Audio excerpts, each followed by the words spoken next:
শেষ হয়ে গেছে। এরপরে আজকে আমরা দেখব কেমিস্ট্রি ক্লাস, ঠিক আছে? প্রথম পত্র, এরপরে দ্বিতীয় পত্র। তো শুরুতেই যদি এখন সাস্ট নিয়ে কিছু কথা বলি, তোমরা যারা ভার্সিটি অ্যাসপিরেন্ট আছো, সাস্ট নিয়ে কিন্তু তোমাদের মনে একটা আলাদা উত্তেজনা কাজ করে, তাই না? ঢাকা ভার্সিটি যেরকম তোমরা একটা আলাদা গুরুত্ব দিয়ে দেখো, সাস্টও কিন্তু ম্যাক্সিমাম যারা আছে তারা কিন্তু একটা আলাদা গুরুত্ব দিয়ে দেখে। তো সাস্টের ভার্সিটি হিসেবে যেহেতু এর একটা আলাদা গুরুত্ব আছে, তেমনি আমি যদি কোয়েশ্চেনটা একটু দেখি, এর কোয়েশ্চেন প্যাটার্নও কিন্তু আলাদা একটা আছে।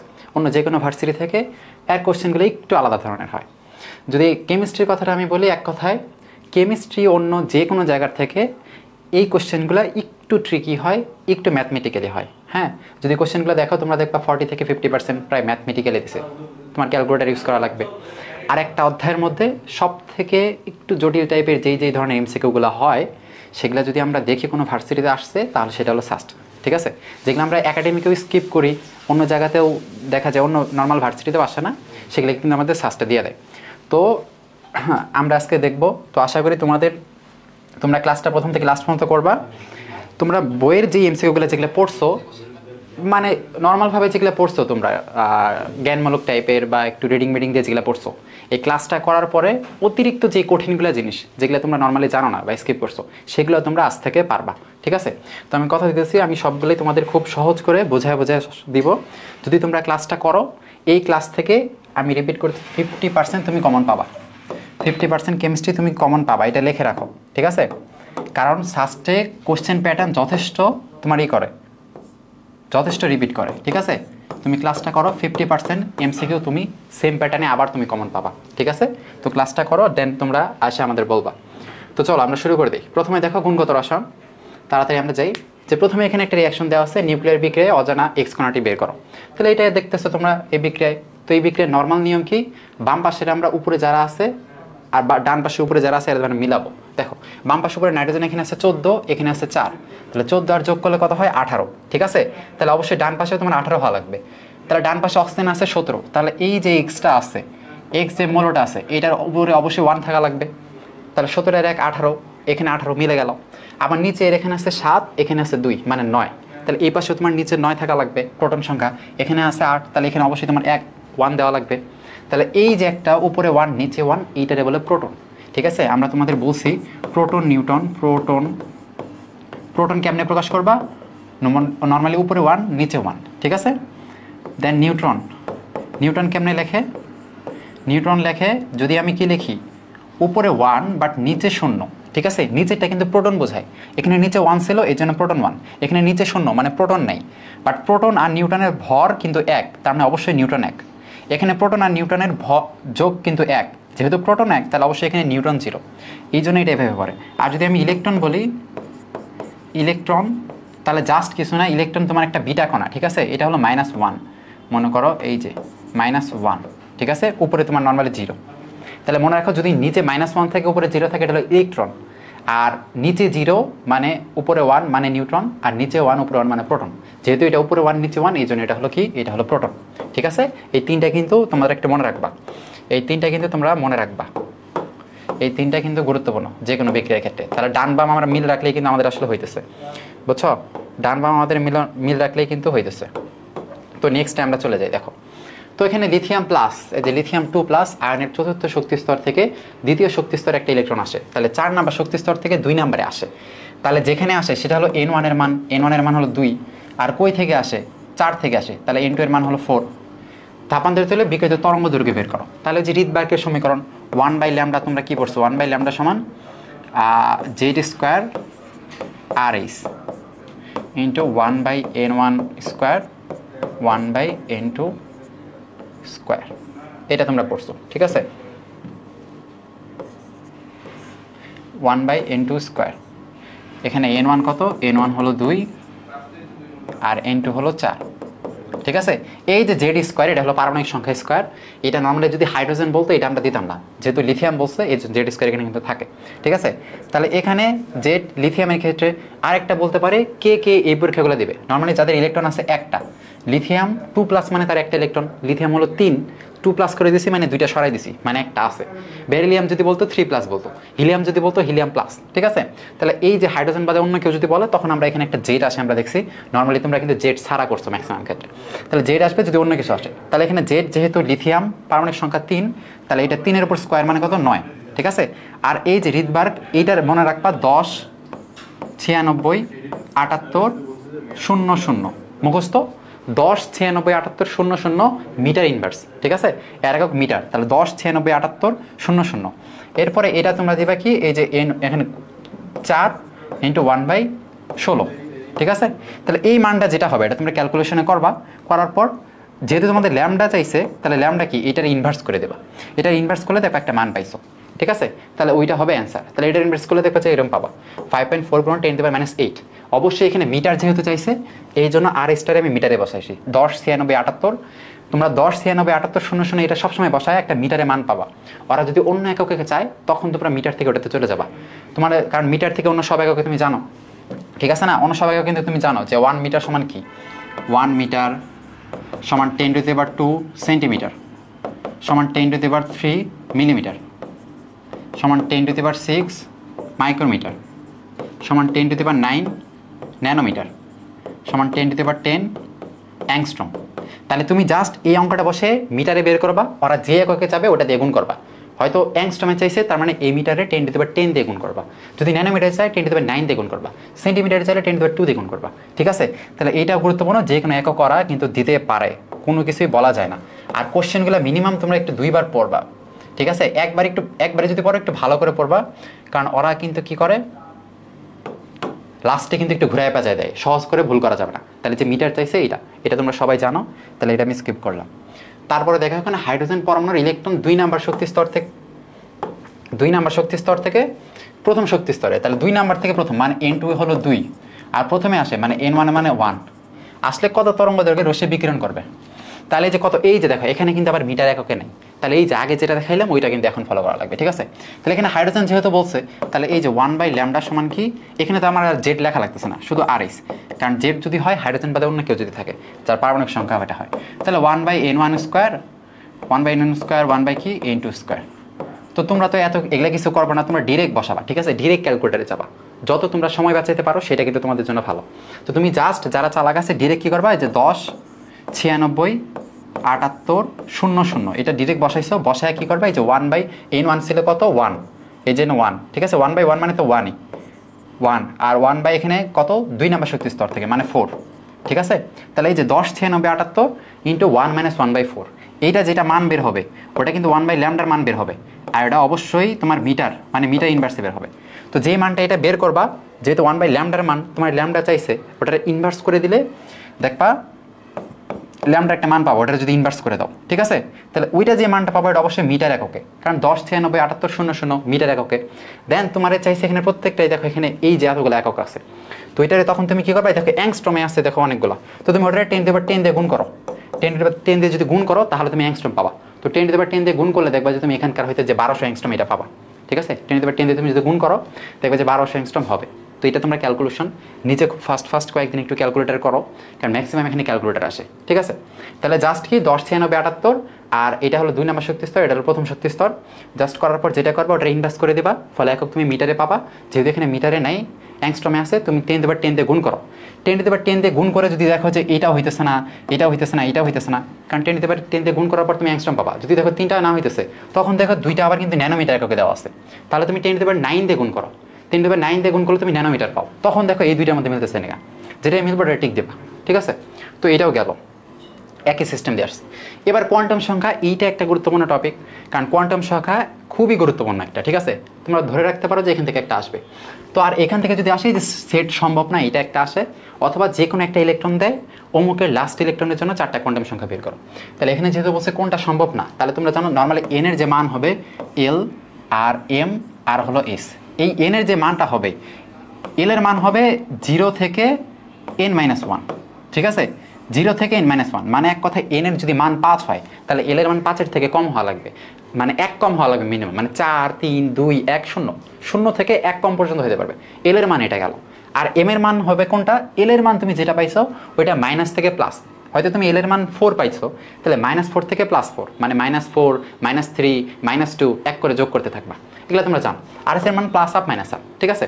তাহলে এই এমটা কখনোই এল এর বড় হইতে পারবে না, আর এলটা কখনো এর কিন্তু সমান হইতে পারবে না, এর এক কম থেকে একবার 0 পর্যন্ত হইতে পারবে, ঠিক আছে?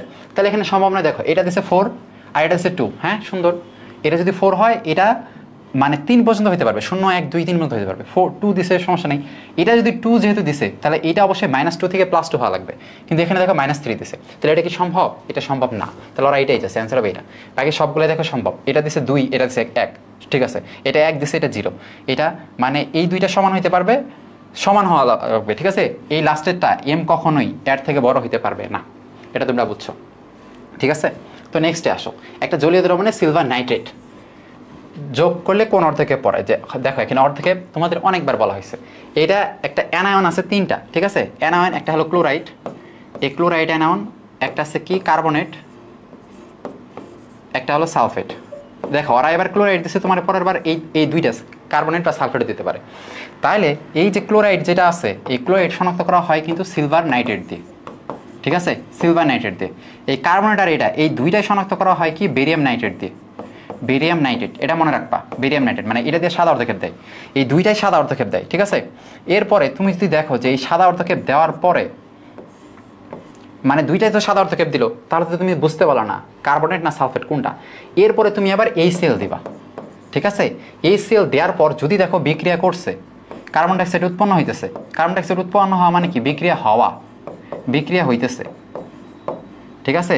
বিক্রিয়া হচ্ছে, তাহলে ধরে নেবে কি সেটা, সেটা হলো কার্বনেট CO3 2-, কারণ বিক্রিয়া হইতেছে মানে কার্বন ডাইঅক্সাইড বুদবুদ করে উঠতেছে, এন্ড কার্বন ডাইঅক্সাইড কার মধ্যে আছে? কার্বনেটের মধ্যে আছে, তাহলে সেটা হলো কার্বনেট। আর যদি দেখো বিক্রিয়া হইতেছে না মানে কার্বন ডাইঅক্সাইড উঠতেছে না, তাহলে সেটা হবে সালফেট, ঠিক আছে? তাহলে এক কথা মনে রাখো, এমসিকে যদি আসে বেরিয়াম নাইট্রেট দিয়ে কোনটা শনাক্তকরণ করা হয়, তাহলে এই কার্বনেট আর সালফেট দুইটাই। আর যদি বলে যে একটা যৌগে বেরিয়াম নাইট্রেট আমি দিলাম, তারপর সাদা অর্ধক্ষেপ পড়লো, তারপর সেখানে আমি আবার এই সেল দিলাম, কোনো বিক্রিয়া হইল না, তাহলে হইল না মানে সালফেট, আর পরে যদি বিক্রিয়া হয় তাহলে কার্বনেট। আর ক্লোরাইড যদি বলে তাহলে হলো সিলভার নাইট্রেট। এই যে সিলভার নাইট্রেট একটাই আছে, তোমার আর বাকিগুলো পড়াই লাগবে না, ঠিক আছে? এইগুলোও সত্য, এই যে যদি পরে আবার তুমি কি মানে নাইট্রিক অ্যাসিড দাও সেটা অদ্রবণীয় হয়, বাট অ্যামোনিয়াম হাইড্রোক্সাইড দ্রবণীয় হয়। বাট যখন তুমি সিলভার নাইট্রেট দেখবা তুমি ডেপ চলে যাবা ক্লোরাইডে, ঠিক আছে? তো এগুলো তো গেল অ্যানায়ন। এবার অনেকগুলো ক্যাটায়ন আছে, তোমাদের এগুলো আসতে পারে।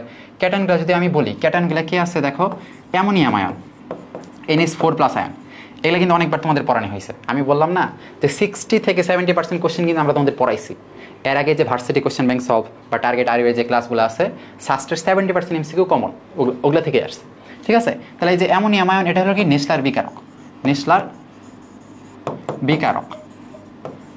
এখন নেসলার বিকারক তোমার এক কথায় সংকেত দেওয়া আসতে পারে, ঠিক আছে? সংকেত যদি মনে রাখো, যে কোনো একটা ক্ষার থাকবে, সোডিয়াম হাইড্রোক্সাইড বা পটাশিয়াম হাইড্রোক্সাইড, যে কোনো একটা ক্ষার সাথে কি K2HgI4, এটা। তাহলে তোমার যদি বলে এইটা দিয়ে কি শনাক্ত করা হয় বা নেসলার বিকারক দিয়ে কি শনাক্ত করে, অ্যামোনিয়াম আয়ন, ঠিক আছে? তো এরপরে যদি বলে যে এরপরে দেখবা যে কি সোডিয়াম আয়ন, এটা শনাক্ত করা কি পটাশিয়াম পাইরোনেট, অ্যান্টিমনেট, K2H2SB2O7, ঠিক আছে? এটা হলো পটাশিয়াম পাইরোঅ্যান্টিমনেট। তারপরে যে K4FeCN6, K4FeCN6 মানে পটাশিয়াম ফেরোসাইনাইড, এটা দিয়ে শনাক্ত করা হয় অনেকগুলো আয়ন, যেমন কি দেখো জিঙ্ক 2+, ঠিক আছে? কপার 2+, Fe2+, Fe3+, এই আয়নগুলো শনাক্তকরণ করা হয়, ঠিক আছে? এই তার মানে এই সব কয়টা আয়ন কি পটাশিয়াম ফেরোসাইনাইড দেয়। এর মধ্যে এই জিঙ্ক 2+ কি বর্ণ দেয়? এই বর্ণ দেয় সাদা, বাকিগুলো কিন্তু সাদা বর্ণ দেয় না। তাহলে এমসিকিউ আসতে পারে পটাশিয়াম ফেরোসাইনাইড দিয়ে সাদা বর্ণ দেয় কে? তাহলে এটা হলো জিঙ্ক, পটাশিয়াম ফেরোসাইনাইড দিয়ে। বাকি কপার দেখবা যে লালচে বাদামি দিবে, লালচে বাদামি, ঠিক আছে? লালচে বাদামি। আর এই যে ফেরাস ফেরিক, ফেরাস দেয় হালকা নীল, হালকা নীল, ফেরিক দেয় গাঢ় নীল, গাঢ় নীল, বুঝছো? মনে রাখছো? তাহলে কি জিঙ্ক দেয় সাদা, কপার দেয় লালচে বাদামি, ফেরাস হালকা, ফেরিক গাঢ়, এটা হলো পটাশিয়াম ফেরোসাইনাইড দিয়ে দেয়, ঠিক আছে? তাহলে এটা গেল। তাহলে এই কয়টা হলো ওভারঅল, আরও এগুলো অনেকগুলো আছে, বুঝছো? আরও বেশ কয়েকটা আছে, কিন্তু তোমাদের ধরা যায় যে এগুলোই। তোমাদের যদি দেয় দেখো তোমার কি দিল, যেমন তোমার দিল ক্যালসিয়াম আয়ন শনাক্তকরণ করবা কি দিয়ে?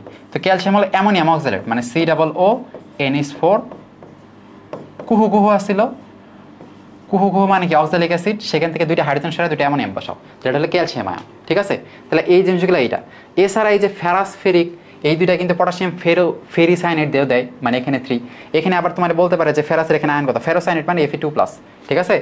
আর সায়ানাইড এটা হলো -1 মানে 6টার -6, তাহলে এই ওভারঅল এই কয়েকটা জিনিস আছে আয়ন সন্তাকরণ, এগুলো তোমরা একটু দেখবা যে এই জিনিসগুলোর মধ্যে কিন্তু আসতে পারে। ঠিক আছে, তাহলে আমি চলো এটা গেলাম পরের বার।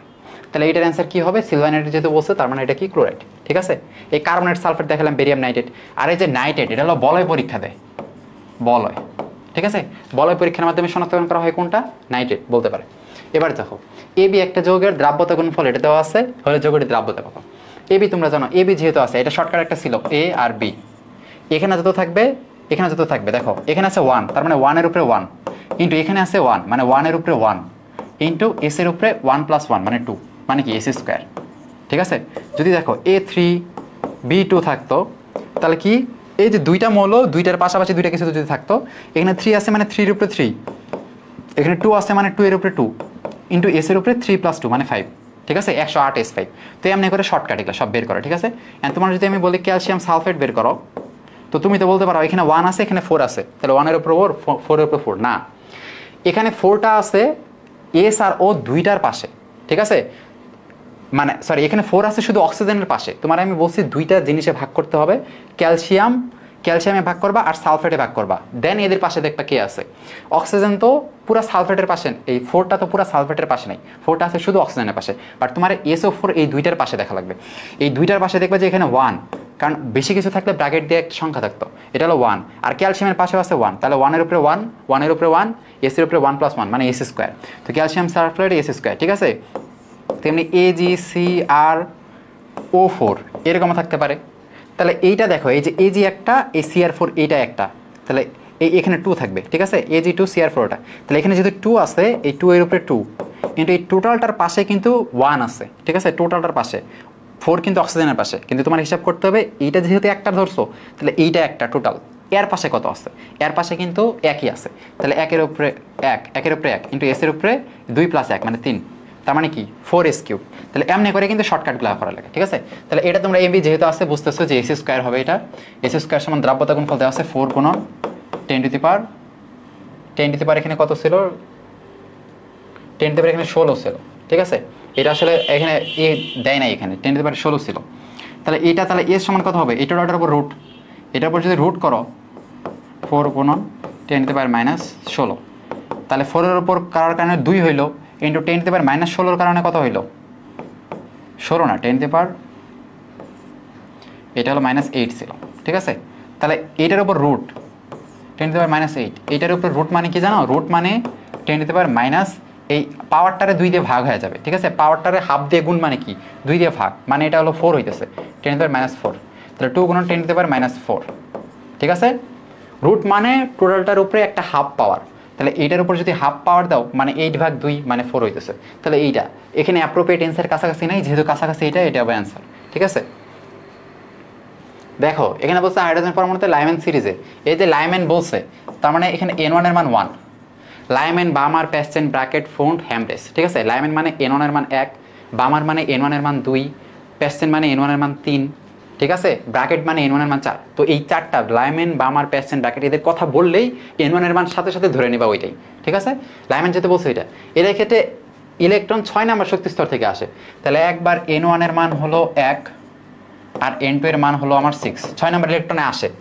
এই ক্ষেত্রে শক্তি আমার কত আসছে, এই ক্ষেত্রে শক্তি আমার এই যে 2 গুণন 10⁻15, 2 গুণন 10⁻⁻15 কিলো জুল।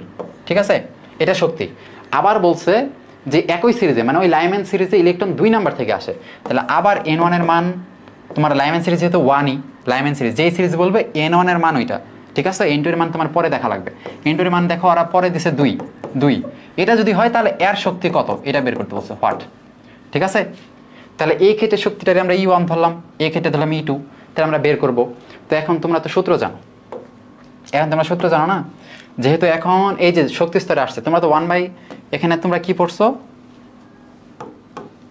এই যে E2 ধরলাম। ঠিক আছে, E2 সমান কি AC/λ2, তাই না, AC তো একটা কনস্ট্যান্ট, AC/λ2।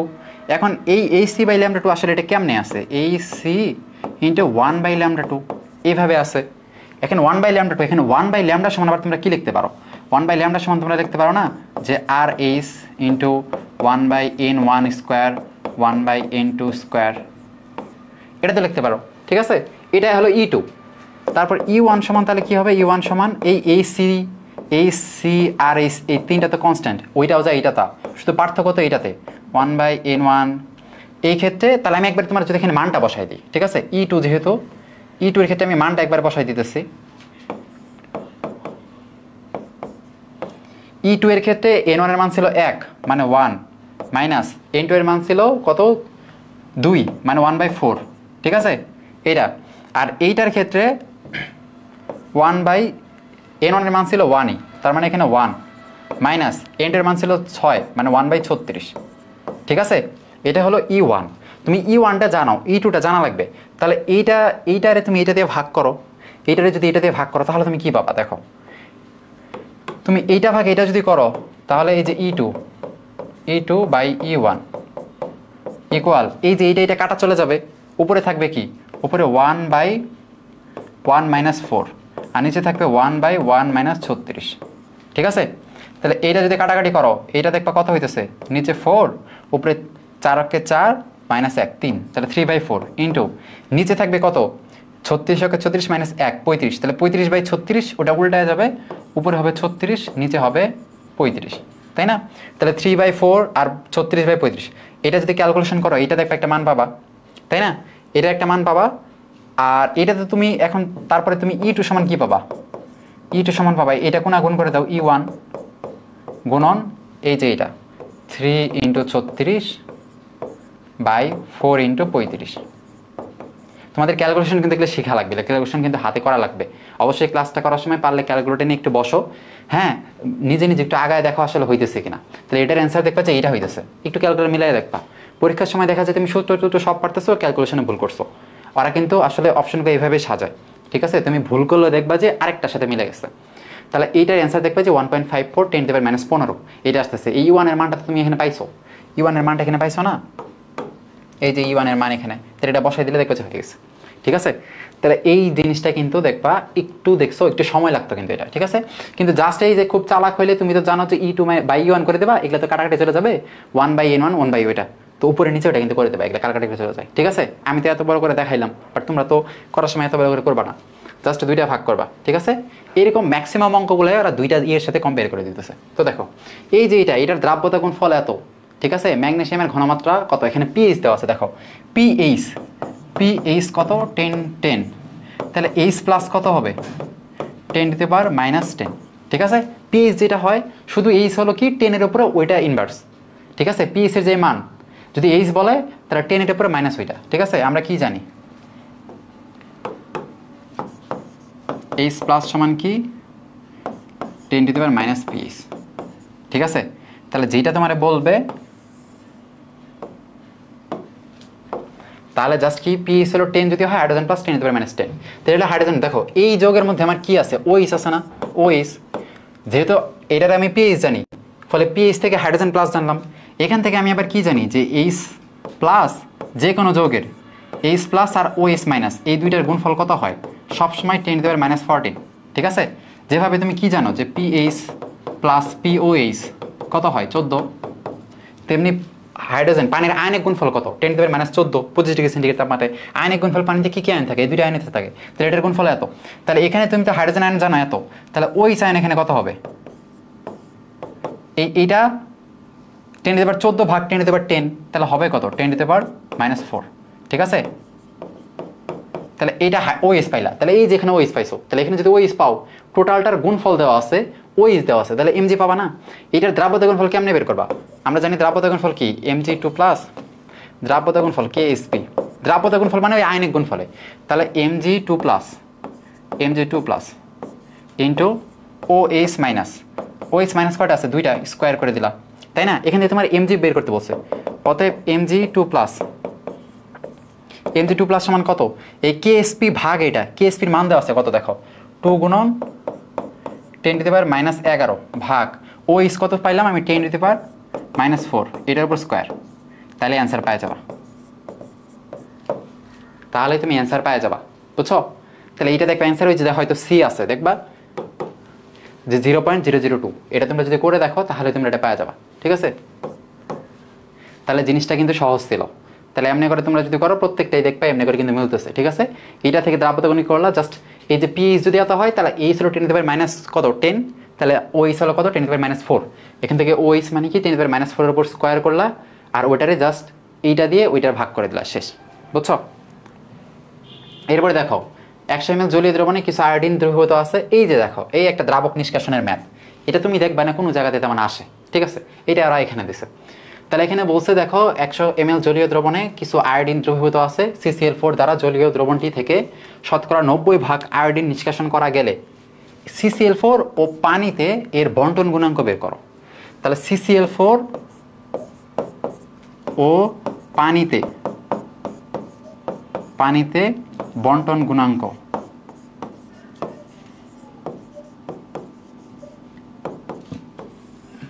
CCl4 ওর পানিতে এই আয়োডিনের বন্টন গুণাঙ্ক। তাহলে CCl4 4a ঘনমাত্রা বাই পানিতে ঘনমাত্রা,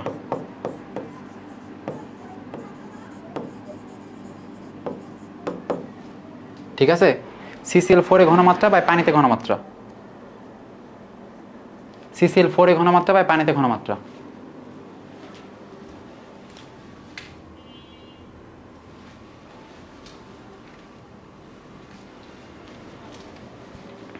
আচ্ছা, তো দেখো তার মানে কি, যেহেতু CCl4 ও পানিতে বন্টন গুণাঙ্ক বলছে, তাহলে CCl4 এ ঘনমাত্রা বাই পানিতে ঘনমাত্রা।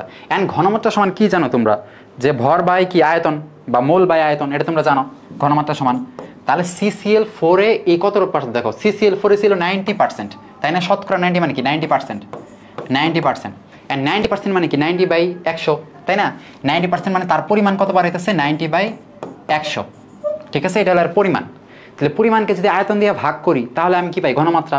পরিমাণ যেহেতু এটা 90% বলছে, তাহলে 90%-এর আমি সরানি কারণে 90/100 হয়েছে, এটা হলো এর পরিমাণ। এটা যদি আমি আয়তন দিয়ে ভাগ করি তাহলে আমি কি পাবো, এর ঘনমাত্রা। তাহলে এই যে 90/100 ভাগ আয়তন, টোটাল আয়তন কত ছিল, টোটাল আয়তন দিয়ে ভাগ করতে হবে 100, তাহলে ভাগ এই টোটাল আয়তন 100, ঠিক আছে। যেমন 90/100, এইটারে তুমি যদি 100 দিয়ে ভাগ করো তাহলে এই 100টা কিন্তু এর পাশেই যাবে, এটা তো নর্মাল জানো তোমরা, তাই না। কারণ এটা নিচে আছে 1, 1টা উপরে যাবে, 100 হবে এর পাশে, এটা তোমরা জানো। তাহলে এখানে কি হবে যে 90/100 × 100, ঠিক আছে। এই 100টা ছিল হলো পার্সেন্টেজটারে আমি সরানি কারণে এটার পরিমাণ, আর সেটার দিয়ে আমরা 100 দিয়ে ভাগ করছি, মানে আয়তন দিয়ে ভাগ করার কারণে ঘনমাত্রা পাইলাম। এটা হলো CCl4 এ 90% যেহেতু ছিল। তাহলে এখন পানিতে আছে বাকি 10%, তাই না। CCl4 এ 90% থাকলে পানিতে থাকবে 10%। তাহলে 10% মানে কি 10/100, আর যেহেতু এর ঘনমাত্রা মানে এরও আমার 100 দিয়ে ভাগ করা লাগবে, ঠিক আছে। তাহলে এই যে এই 100 100 100 100 কাটা মানে 90/10 মানে কত 9, তাহলে এইটা হবে অ্যান্সার 9, ঠিক আছে। তাহলে CCl4 ও পানিতে বলছে, পাশাপাশি যেহেতু বলছে CCl4 এর ঘনমাত্রা বের করলা 90% মানে 90/100, এইটারে তুমি আয়তন দিয়ে ভাগ করলা, মানে এই 90/100 রে 100 দিয়ে ভাগ, মানে এইটা হয়। আর যেহেতু পানিতে, যেহেতু CCl4 এ থাকে 90%, তাহলে পানিতে 10%, তাহলে 10/100 এটা কাটা 90/10 মানে 9, ঠিক আছে। এটা অন্য কোনো জায়গায় দেখবে তুমি আসে নাই। এবার দেখো 2 অধ্যায় আমাদের শেষ, মৌলের পর্যায়বৃত্ত ধর্ম ও রাসায়নিক বন্ধন। কোন পরমাণু আচ্ছা, কোনটি পরমাণু সঠিক ইলেকট্রন বিন্যাস। শোনো, এইটা আসলে ক্রোমিয়ামের ক্ষেত্রে ওরা বলছে, ঠিক আছে। ক্রোমিয়ামের ক্ষেত্রে ওরা বলছে যে ক্রোমিয়ামের ক্ষেত্রে ইলেকট্রন বিন্যাস সঠিক কোনটা। ক্রোমিয়াম তোমরা জানো যে আর্গন পর্যন্ত কত আমার 18, এরপরে তো 4s আসবে। আমি প্রতিবারই একটা কথা বলি যে 4s পর্যন্ত 20টা আমার শেষ, অতিরিক্তগুলো 3d দিয়ে দিবা। তাহলে ক্রোমিয়াম কত হবে 3d 4, তাই না, কারণ 20টা শেষ 4টা। বাট এই যে 3d যদি 4 হয় আর 3d যদি 9 হয়, তখন তারা একটা নিয়ে 5 হয় বা 10 হয়, ঠিক আছে। তাহলে এই যেহেতু 4 আছে, এই জন্য এই এখন 5 হয়ে যাবে এখান থেকে একটা নেওয়ার কারণে। তো 4s1 3d 5, এটা হয় ক্রোমিয়ামের ক্ষেত্রে।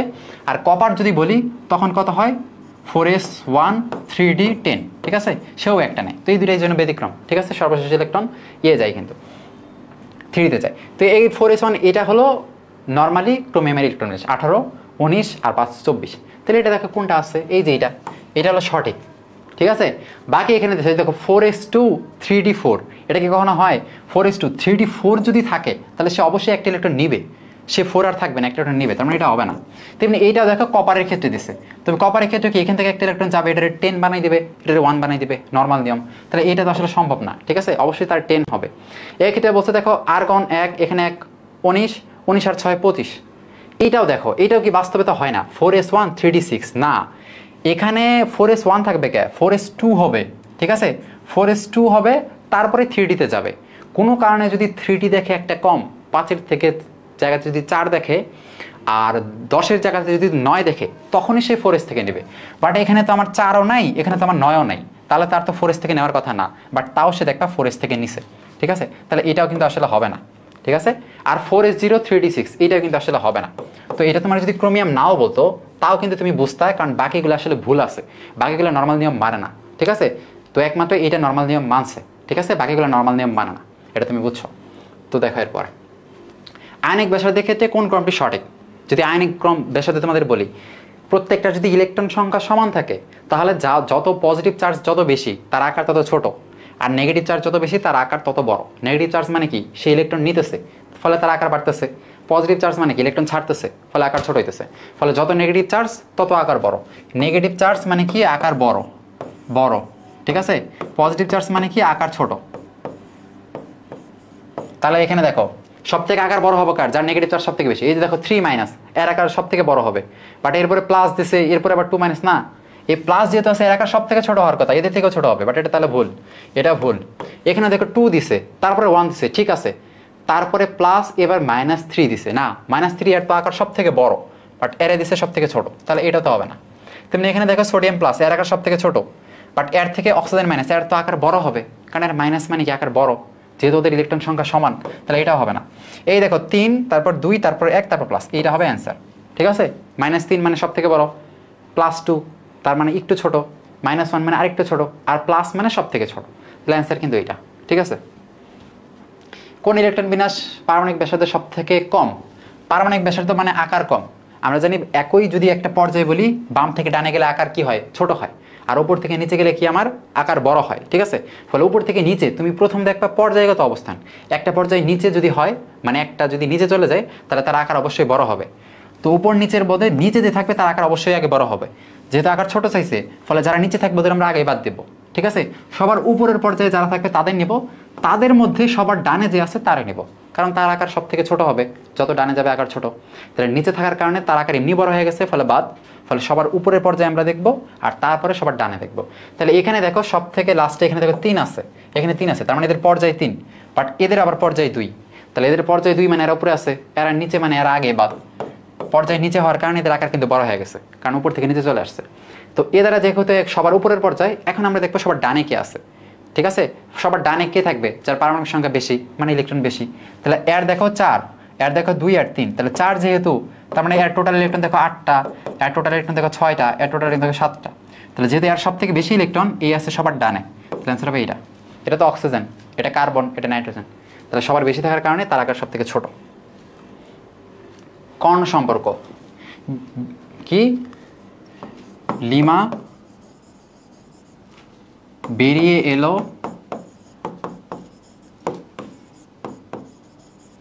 বসুন্ধরা সিটি থেকে,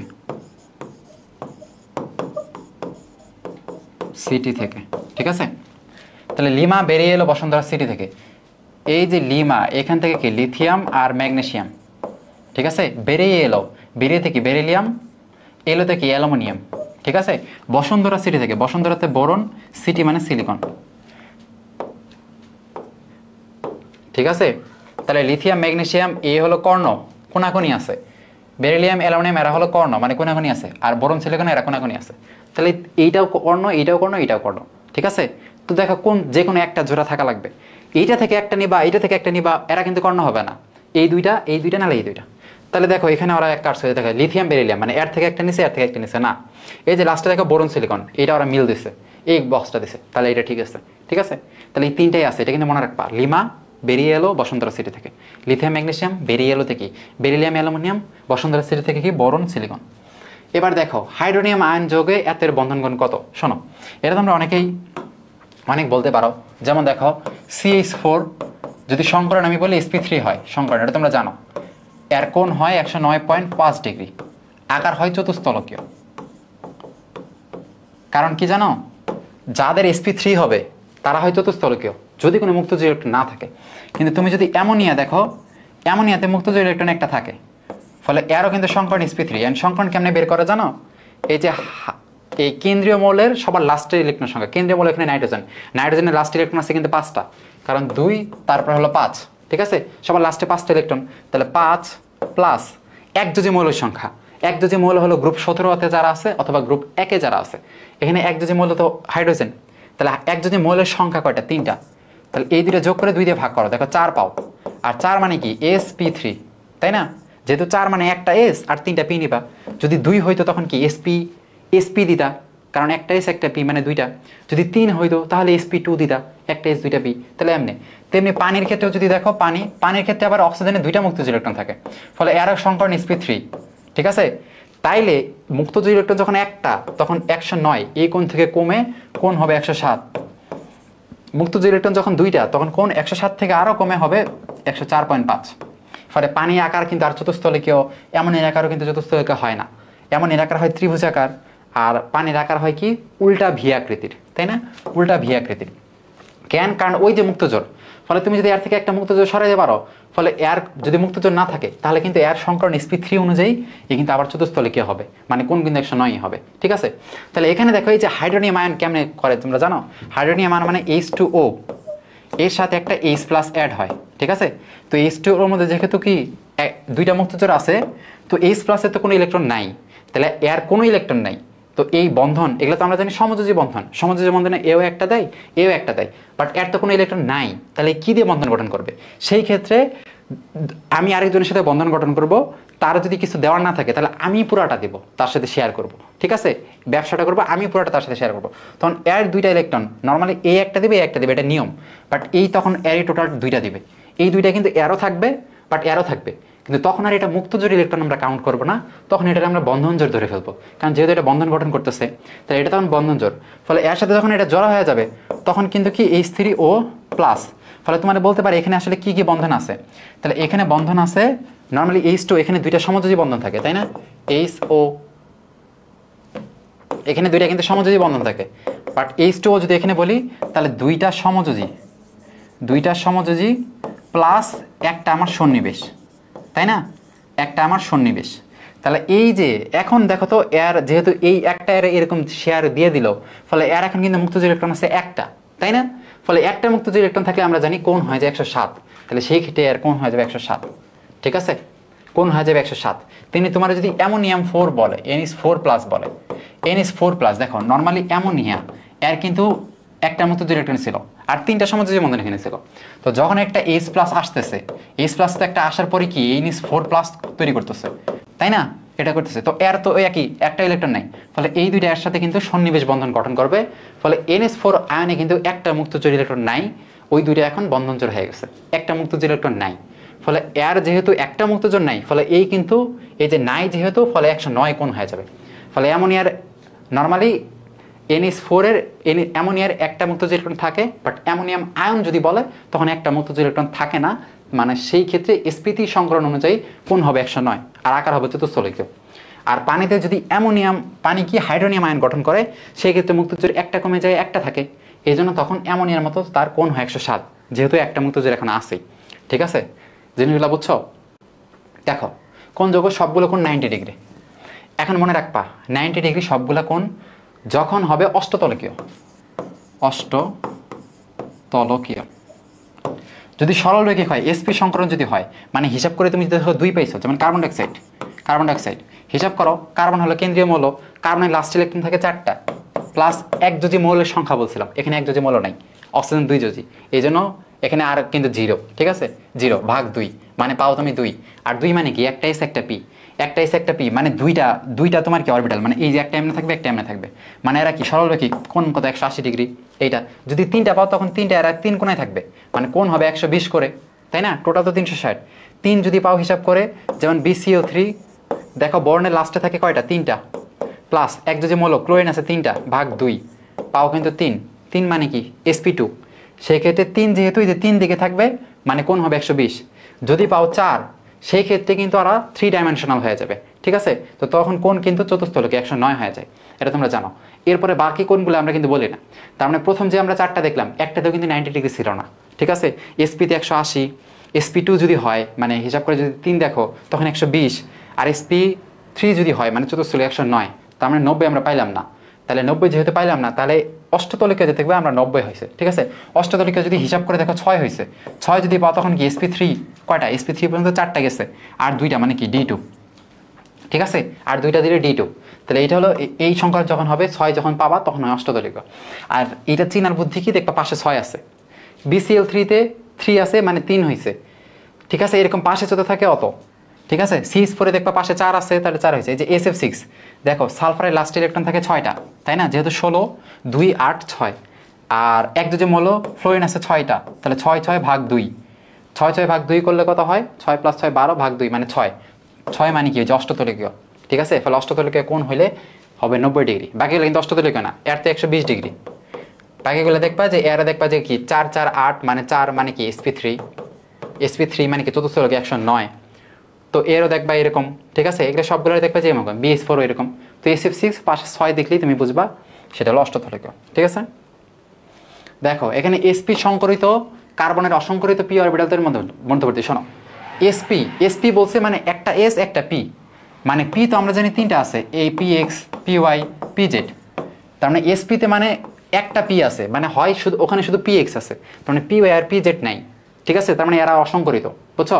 তো sp এখানে অবশ্যই py pz অসংকরিত বলছে। অসংকরিত p অরবিটালদের মধ্যবর্তী কোণ কত, মানে y আর z এর মধ্যবর্তী কোণ কত। আমরা জানি xy বলো বা yz বলো বা zx বলো, প্রত্যেকের মধ্যবর্তী কোণ 90 ডিগ্রি, একটা এই দিকে একটা এই দিকে একটা এই দিকে, প্রত্যেকটার মধ্যবর্তী কোণ 90 ডিগ্রি, ফলে এখানে অ্যান্সার হবে 90 ডিগ্রি, ঠিক আছে। এবার দেখো একটি মৌলের শেষ 3টি অরবিটালে ইলেকট্রন বিন্যাস দেওয়া আছে, শেষ 3টা, এর পারমাণবিক সংখ্যা কত। তাহলে তুমি 4p পর্যন্ত নর্মালি ইলেকট্রন বিন্যাস করো না, তুমি তো 30 পর্যন্ত করো, তাহলে এটা কিন্তু তোমার একটু অজানা, তো তুমি কাজ করো আরেকটু বাড়াও। যেমন দেখো এখানে কি দেওয়া আছে, 4p 6 3d 4 5s1, তাই না। এই 4pর আগে কে আছে, 4pর আগে p এর আগে কি আছে 4s, তাই না, 4pর আগে আছে 4s, তাহলে 4s2, এই 4s এর আগে কে আছে 3d 10। এখন কিন্তু তুমি চিনো, শোনো তোমার আমি নর্মালি বলছিলাম, দেখো যে এই যে আর্গনের পরে 4s2 পর্যন্ত সবসময় 20টা থাকে, কারণ আমরা 3p6 এরপরে কিন্তু 4s লিখি, তারপরে লিখি 3d 10, তাই না। আমরা 3p পর সবসময় 4s দিই, কারণ আমরা জানি ইলেকট্রন আগে এখানে যায়। তো আমি সব সময় একটা কথা বলছি যে 3p6 এরপর 4s2 পর্যন্ত সবসময় 20টা চলে যায়, এই 20-এর মধ্যে কিন্তু 3d থাকে না, ঠিক আছে, কারণ 3d আমরা জানি 4s এর পরে থাকে, এই জন্য 4s পর্যন্ত আমি বলছি 20টা, এর অতিরিক্তগুলো আমরা বলছি 3d-তে বসাবা, ঠিক আছে। তাহলে এই ক্ষেত্রে এই যে 4s মানে 4sটা তোমার আগে হবে, এই পর্যন্ত 20টা শেষ, ফলে 3d তুমি যদি 4s এর মধ্যে নাও তাহলে কিন্তু 30টা হিসাব করতে হবে, তাহলে এই পর্যন্ত কিন্তু 30টা, বাকি এখানে 6 36 36 আর 4 40 আর 1 41, অ্যান্সার হবে 41, বুঝছো। তাহলে তুমি জাস্ট একটু আগাই নিলা, যেই পর্যন্ত তুমি চিনো, ওই যে 3d 4s এগুলো পর্যন্ত তুমি চিনো, তুমি জানো 4s2 পর্যন্ত আমার 20টা শেষ, এরপরে 3d 10, যেহেতু এর আগে তো 3dও ভরা আছে, 3d ভরার পরেই তো 4d-তে গেছে, তাহলে 3dও যেহেতু আছে 4s পর্যন্ত আমার 20টা শেষ, এরপরে যে 3d আসবে 4s এর পর 3d আসবে, 3d-তে থাকে 10টা, ঠিক আছে, এরপরে আসবে আমার 4p, তার মানে 30টা শেষ, এরপরে বাকি যেগুলো আছে এগুলো তুমি যোগ করে দেখবা 41 তুমি পাইতেছো, বুঝছো। তাহলে জাস্ট তুমি একটু আগে বাড়াই নিবা, ঠিক আছে, একটু আগে বাড়াই নিবা। 4p যেহেতু আছে তার মানে কি 4s থাকবে, তারপর 3d থাকবে, ঠিক আছে, তাহলে 4s পর্যন্ত 20টা শেষ, 3d মানে 30টা, আর বাকি এগুলা যোগ করলে তুমি পাইতেছো, তাহলে 2 ধাপ আগাইলে তুমি পাবা। কোনটি পারক্লোরেট, দেখো ClO মাইনাস ClO, এটা অনেকবার করাইছি, ঠিক আছে, এটা অনেকবার লিখছি, ClO3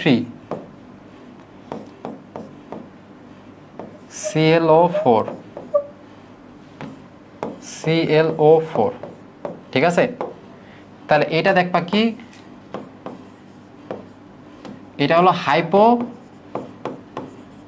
হাইপোক্লোরাস বা হাইপোক্লোরাইট, ঠিক আছে, ক্লোরাস থাকতে পারে বা ক্লোরাইড থাকতে, এটা হলো হাইপো, আর এটা হলো নর্মাল ক্লোরাস বা ক্লোরাইড, ঠিক আছে, ক্লোরাসও বলতে পারো ক্লোরাইডও বলতে পারো, যা বলবো ক্লোরাস লিখতেছি তোমরা ক্লোরাইডও ধরতে পারো। আর এটা হলো ক্লোরেট, আর এটা হলো পারক্লোরেট, ঠিক আছে। আর নর্মালি Cl তোমরা জানো যেটা, এটা হলো ক্লোরাইড, সোডিয়াম ক্লোরাইড, পড়ো সোডিয়াম ক্লোরাইড, লাস্টে কিন্তু এগুলো সবার আগে কিন্তু ক্লোরাইড। তাহলে এই ClO যেটা থাকবে একটা অক্সিজেন যদি থাকে, একটা অক্সিজেন থাকে হাইপোক্লোরাস বা হাইপোক্লোরাইট, যদি দুইটা অক্সিজেন থাকে তাহলে ক্লোরাস বা ক্লোরাইট, যদি তিনটা অক্সিজেন থাকে তাহলে ক্লোরেট, চারটা থাকলে পারক্লোরেট। এরা চাইছে পারক্লোরেট, তাহলে চারটা কই আছে দেখো, এই যে এটা। কোন যৌগে হাইড্রোজেন বন্ধন তৈরি করে না? শোনো, হাইড্রোজেন বন্ধন তৈরি করতে গেলে হাইড্রোজেনের সাথে হয় ফ্লোরিন থাকবে, হাইড্রোজেনের সাথে হয় অক্সিজেন থাকবে, হাইড্রোজেনের সাথে নয় নাইট্রোজেন থাকবে। এই তিনটা ছাড়া কখনোই হয় না, ফলে এই তিনটা থাকবে, ঠিক আছে? এই তিনটাই কিন্তু আমার থাকা লাগবে। এখন যদি বলে এদের মধ্যে কার বেশি হাইড্রোজেন বেশি, তাহলে এই যে এইচএফ এর সব থেকে বেশি, তারপরে এইচও, তারপরে এইচএন, ঠিক আছে? তড়িৎ-ঋণাত্মকতা যার বেশি তার, ফলে এই যে এইচএফ এর এটা সব থেকে বেশি, কিন্তু তোমার তো বেশি মাত্রা চাই নাই যে কার বেশি, বলছে কার মধ্যে থাকবে, ফলে এইচএফ যার মধ্যে আছে, ওএইচ যার মধ্যে আছে, এনএইচ যার মধ্যে আছে, এরা কিন্তু দিবে। তাহলে একটু তাকাও, এই যে এটা এখানে তো ওএইচ আছে, তার মানে এটা দিবে। এইচএফ এটা তোমার মধ্যে, এই যে এইচএফ আছে, দিবে। এই যে এইটা তোমার একটু অচেনা লাগতেছে, বাট আমি একটু বলি, এই যে C2H2O4 এটা হলো কুহু কুহু, তোমরা পড়ছো না? কুহু কুহু মানে কি? Oxalic acid. তার মানে এর মধ্যে কিন্তু ওএইচ আছে, তাই না? COOH এমনি কিন্তু থাকে, ঠিক আছে? এমনি কিন্তু আসলে তোমার কি মানে অ্যাসিডমূলক কিন্তু এমনি থাকে, তার মানে এখানে অবশ্যই ওএইচ একটা থাকে, ফলে এই অ্যাসিডও থাকবে, ঠিক আছে? এখানে দেখো অ্যালকোহল, অ্যালকোহলেও কিন্তু ওএইচ আছে। অ্যালকোহল আর অ্যাসিড এদের মধ্যে অ্যালকোহলে থাকে কি ওএইচ, যেটা কিন্তু এই যে ওএইচ থাকে, এটা কিন্তু হাইড্রোজেন বন্ধন দিবে। আর অ্যাসিডেও থাকে কিন্তু ওএইচ, সেটাও কিন্তু দিবে, ঠিক আছে? এইচএফ দিবে, পানিতে ওএইচ থাকে, এও দিবে, কিন্তু এই যে ওটা কিন্তু দিবে না, ঠিক আছে? এখানে কি এই এইচএফ বা ওএইচ মানে হাইড্রোজেনের সাথে ফ্লোরিন, অক্সিজেন, নাইট্রোজেন 7, 8, 9, কেউ কি আছে? কেউ নেই, তাহলে ও কিন্তু দিবে না, ঠিক আছে? তাহলে এটা মনে রেখো। আচ্ছা, কোন যৌগে অষ্টক পূর্ণ নয়? অষ্টক পূরণ হয়ই নাই। কে আছে? সবার আগে দেখবে যে 3, যেটা এটার চোখে পড়বে। কেন? কারণ বরণের লাস্টে থাকে 3টা, কারণ বরণের পারমাণবিক সংখ্যা 5, তার মানে 2 আর লাস্টে থাকবে 3, তার মানে তার 3 পাশে 3টা, আর এই 3টার সাথে 3টা ক্লোরিন বাইন্ড করবে সমযোজী বন্ধনে, ফলে এর দুইটা মানে এর হয়ে গেল 6টা। এই জন্য এর হয় অষ্টক সংকোচন। অষ্টক সংকোচন মানে আরও অষ্টক পূরণই হয় নাই, এর হলো অষ্টক সংকোচন। PCl5 এ আবার থাকে কিন্তু 10টা, কারণ ফসফরাসের লাস্টে 5টা, সে 5টা ক্লোরিনের সাথে বাইন্ড করে 10টা হয়ে গেছে, ফলে এর কিন্তু সম্প্রসারণ হয়ে গেছে। এর সম্প্রসারণ, তার মানে এর কিন্তু পূরণ হয়েছে, হওয়ার পরে অতিরিক্ত হয়েছে। তোমার বলছে পূরণ হয় নাই বা পূর্ণ নয়, তাহলে পূরণ হয় নাই মানে ঘাটতি আছে BF3, এর ঘাটতি আছে, বাট এর পূরণ হওয়ার পর পার হয়ে গেছে। এরও দেখবা পার হয়ে গেছে, এর দেখবা আছে, কারণ ফসফরাসের লাস্টে থাকে 5টা, ঠিক আছে? তার 5টা আছে, 5টার মধ্যে 3টা ইলেকট্রন 3টা ক্লোরিনের সাথে বাইন্ড করছে, ফলে 3টা ইলেকট্রন বাইন্ড করার কারণে 3 × 6 হয়ে গেছে। আর 5টার মধ্যে 2টা তো ছিলই, ওই 6 আর 2 8, ঠিক আছে? 1 2 3 4 5, এই 3টা ক্লোরিনের সাথে বাইন্ড করে, ফলে 3 × 6 হয়ে গেছে। আর এই 1 এই 2 8, ফলে এর কিন্তু অষ্টক একদম পূর্ণ, ফলে অষ্টক সম্প্রসারণ, এর অষ্টক সম্প্রসারণ, এর অষ্টক সংকোচন, এর কিন্তু অষ্টক পূরণ মানে 8টাই আছে, ঠিক আছে? তাহলে সেই অনুযায়ী যেহেতু সংকোচন এটা হবে, তাহলে সম্প্রসারণ যদি চাই তাহলে PCl5 কিন্তু সম্প্রসারণ, ঠিক আছে? আর এই যে এর BF3 অষ্টক ঘাটতি আছে, এই জন্যই কি লুইস অ্যাসিড হিসেবে কাজ করে। অষ্টক সংকোচন কিন্তু AlCl3 এরও আছে, ঠিক আছে? এরও দেখবা লাস্টে 6টা ইলেকট্রন, অ্যালুমিনিয়ামের লাস্টে 3টা ক্লোরিনের সাথে বাইন্ড করে 6 হয়ে গেছে, ফলে যেহেতু 2টা ঘাটতি আছে, এই জন্য এই 2টারই কি অষ্টক সংকোচন হয়। আর যাদের অষ্টক সংকোচন হয় মানে ইলেকট্রনের ঘাটতি আছে, তারা ইলেকট্রন চায়, এই জন্য তারা কি হয়ে যায়? তারা হয়ে যায় তোমার কি লুইস অ্যাসিড, কারণ লুইস অ্যাসিড আমরা জানি যারা ইলেকট্রন গ্রহণ করে এরা লুইস অ্যাসিড। আবার এরা কিন্তু ইলেকট্রোফাইল হিসেবে কাজ করে, কারণ আমরা জানি ইলেকট্রোফাইলকে যে ইলেকট্রনকে আকর্ষণ করে, তো এদের লাস্ট ইলেকট্রনের ঘাটতি আছে, তো এরা ইলেকট্রন চাবে, আকর্ষণ করবে, এই জন্য এরা কি অষ্টক সংকোচন হয়েছে, এরা লুইস অ্যাসিড, এরা ইলেকট্রোফাইল, সব কিছুই, বুঝছো? এগুলো মাথায় রেখো। এই দেখো আগেরটা, আবার আমি বললাম যে একটু আগে বাড়াই নেবা, তাহলে এখানে দেখো 4D1 দেওয়া আছে, 5s2 দেওয়া আছে, তাই না? 4Dর আগে কি আসছে দেখো, 4Dর আগে কি আসবে? 4p6, অবশ্যই এগুলোর আগে পূরণ আছে দেখে তো ইলেকট্রন এই পর্যন্ত গেছে, তাহলে এগুলো পূরণ করে দিতে হবে। 4p6, তারপরে 4s2, তারপরে কি 4 আমার শেষ, তাই না? এবার আমি 3d দিব, 3d10, তো এই যে 3d10 4s2 এই পর্যন্ত কয়টা? 30টা। আমি বলছিলাম না 4s পর্যন্ত 20টা হয়, কিন্তু যখন তার মধ্যে 3d থাকবে না, 3d যখন 4s এর বাইরে থাকবে, বাট 3d যেহেতু ভিতরে আছে মানে এখানে 30টা, 30 6 36 1 37 38 39, তাহলে এই যে 39। অ্যামোনিয়া মানে আকৃতি, এটা একটু আগে দেখালাম। নর্মালি অ্যামোনিয়া যেটা আছে এর আকার হয় ত্রিভুজ আকার, ঠিক আছে? কারণ এর একটা মুক্তজ ইলেকট্রন থাকে, এই জন্য কোণ 109 থেকে কোণে কমে 107 হয়, বাট যখন একটা H+ আসবে তখন এর মুক্তজোরটাই নিয়ে নিবে, ফলে NH4+ তৈরি করবে, ঠিক আছে? এর আর কোনো মুক্তজোর ইলেকট্রন নাই, মুক্তজোর নাই, আর যদি সংকরণ হয় sp3, এর তো সংকরণ sp3 কেমনে? নাইট্রোজেনের লাস্টে আছে ইলেকট্রন 5টা, তাই না? প্লাস একযোজী মৌল আছে কয়টা? 4টা। একযোজী মৌল আছে কয়টা? 4টা। এই যে প্লাস একটা আয়ন যদি থাকে তাহলে -1 হবে, ভাগ 2। তাহলে দেখো 9 থেকে 1 বাদ 8 ভাগ 4, 4 মানে কি sp3, ঠিক আছে? তাহলে এর যে কোন, যেহেতু আর একটা মুক্তজোড় নাই সংকট sp3, ফলে এর কিন্তু চতুস্থলিকীয় হবে, মানে মিথেনের মতো হবে। তাহলে চতুস্থলিকীয়। আলফা পাই দুই ধরনের, মনে রাখো। এস অরবিটাল শুধুমাত্র সিগমা বন্ধন গঠন করে, এটা হলো সিগমা আর পাই বলছে, কিন্তু এস অরবিটাল শুধুমাত্র সিগমা, শুধু এস অরবিটাল একটা গোল্লা অরবিটাল, ঠিক আছে?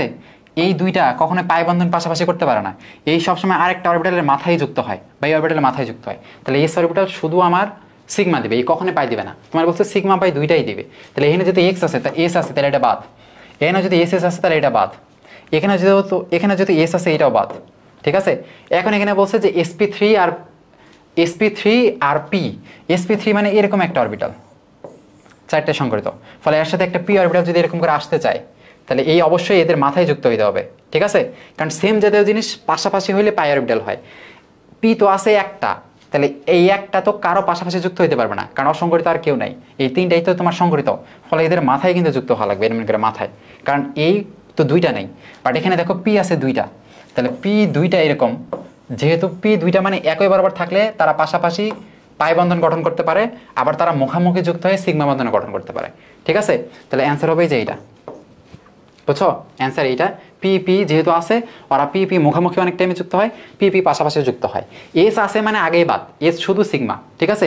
কিন্তু এই একটাতে দেখলাম আমরা যে sp3 আর পি, তাহলে একটা পি আছে আর sp3 মানে এরকম তিনটা, তাহলে এই তোমার পাই বন্ধন গঠন করতে গেলে সেম জাতীয় দুইটা জিনিস পাশাপাশি থাকা লাগবে, বাট এখানে তোমার সেম জাতীয় জিনিস নেই, এই জন্য এরা হবে না, বুঝছো? পি পি হবে অ্যান্সার। সেম জাতীয় জিনিস থাকলে পাই বন্ধন গঠন করবে, এস থাকলে কিন্তু হবে না।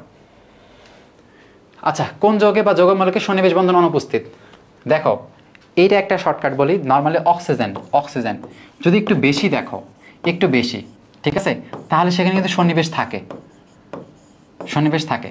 অ্যান্ড প্রত্যেকটা এখানে আঁকাইতে হবে, ঠিক আছে? আঁকানির পর কিন্তু তোমার ক্ষেত্রে সময় আছে, তুমি প্রত্যেকটার গাঠনিক স্ট্রাকচার কি মুখস্থ রাখবা না তো।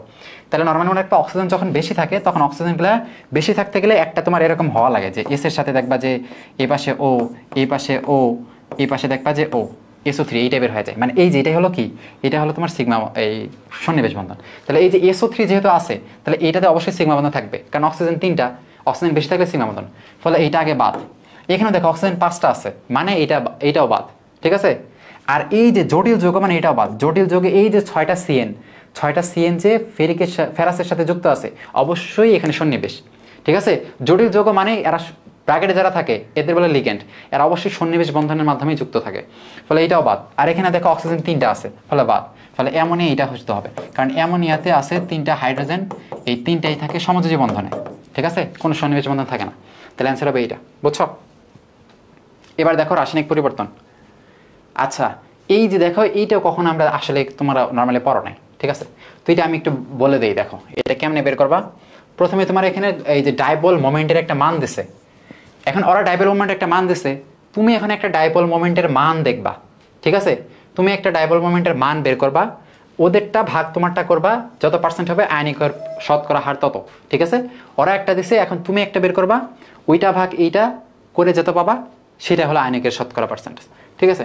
তাহলে তুমি যেটা বের করবা ম্যাগনেটিক মোমেন্টের মান যেটা বের করবা, কেমনে বের করবা? যে তোমার ইলেকট্রনের চার্জ ইনটু এই যে এখানে যে দৈর্ঘ্যটা, ঠিক আছে, ডি, এটা হলো তোমার করা লাগবে, গুণ করা লাগবে ইনটু ডি, ঠিক আছে? এন্ড ইলেকট্রনের চার্জটা এটা আমরা ইএসইউ পদ্ধতিতে ওইটাতে আমরা দেই, ঠিক আছে? ইএসইউ ইলেকট্রনের ইএসইউ কত দেখো, 4 গুণন 10⁻⁻10, এটা হলো ইএসইউ পদ্ধতিতে, ঠিক আছে? ইলেকট্রনের চার্জ ইএসইউ পদ্ধতি, ইএসইউ ইনটু এই যে দৈর্ঘ্য কত, 2.36 অ্যাংস্ট্রম, এটার আমার সেন্টিমিটারে নিব, কারণ এই দুইটাই আমার সিজিএস এককে আমি আনতেছি, ঠিক আছে? এরপর এস এককে আনার জন্য আমি ভাগ করে দিব একটা সংখ্যা, তাহলে এটা সিজিএস এককে মানে কি, সিজিএস এ তোমরা জানো সেন্টিমিটার হয়, তাহলে 1 অ্যাংস্ট্রম সমান 10⁻10, বাট আমি যখন সেন্টিমিটারে আনবো তখন 10⁻⁻8 হয়ে যাবে, ঠিক আছে? আচ্ছা, এই যে এটা গেল, এটা হলো সেন্টিমিটার, ঠিক আছে?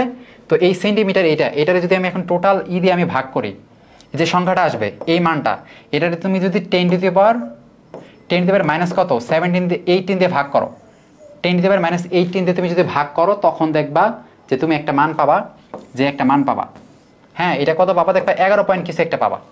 ঠিক আছে, তাহলে 10 দিয়ে ভাগ করার পর তুমি যে এটা মানটা পাবা ওটা কিন্তু এই যে অরিজিনাল ডি বাই একক কিন্তু পাবা। ঠিক আছে, তাহলে প্রথম কাজ কি, তোমার ইলেকট্রনিক চার্জ যেহেতু ইএসইউ আছে এটার সাথে এই যে দৈর্ঘ্যটা আছে সেন্টিমিটারে গুণ করে দিবা, এরপর 10⁻⁻18 দিয়ে ভাগ করে দিলে তুমি ডি বাই এককে পাবা। তাহলে যে বললাম তুমি একটা ডি বাই পাইছো, ওটা যেটা দিছে ওইটা ভাগ এইটা তুমি করবা, মানে 8.5 ভাগ তাহলে 11.25 এই টাইপের একটা পাবা। ঠিক আছে, এই টাইপের একটা ডি বাই দেখবা যে তুমি পাইছো। তাহলে এখন আয়নিকের শতকরা হার, আয়নিকের শতকরা হার এই দেখো ওরা কত দিয়ে দিছে, ওরা দিছে 8.5, তুমি কত পাইছো 11.25। তাহলে এটারে যদি পার্সেন্টেজ করো তাহলেই দেখবা যে তুমি পেয়ে গেছো। ঠিক আছে, এটা তুমি অ্যান্সার করে দেখবা যে 75 পাইছো, 75%। তাহলে অ্যান্সার হবে এটা। ঠিক আছে, তাহলে দৈর্ঘ্যের সাথে ইলেকট্রনিক চার্জ গুণ করে 10⁻⁻18 দিয়ে ভাগ করছো, আর ইলেকট্রনিক চার্জ কিন্তু এটা 10⁻⁻18 দিয়ে ভাগ করার পর তুমি দেখবা যে একটা ডিভাই পাবা, ওইটা ওদের আর যেটা দেবে ওইটা ভাগ তোমারটা করলেই তুমি আয়নিকের শতকরা হার। এটা শুধু একবারই আসছে, আসার সম্ভাবনা যেহেতু আগের বার কয়েক বছর আগে আসতেও পারে, এটা কঠিন। তাহলে এই একটা সালফারিক অ্যাসিড একটা আর, তার মানে অ্যাসিড ক্ষারের বিক্রিয়া কি প্রশমন বিক্রিয়া। এই বিক্রিয়া কত, এটা যেহেতু সবল অ্যাসিড সবল অ্যাসিড সবল ক্ষারে আমরা তোমাদের শিখাইছি 57 কিলো জল তাপ উৎপন্ন হয়, হোক ওরা এটা দেওয়াও দিছে 57 কিলো জল।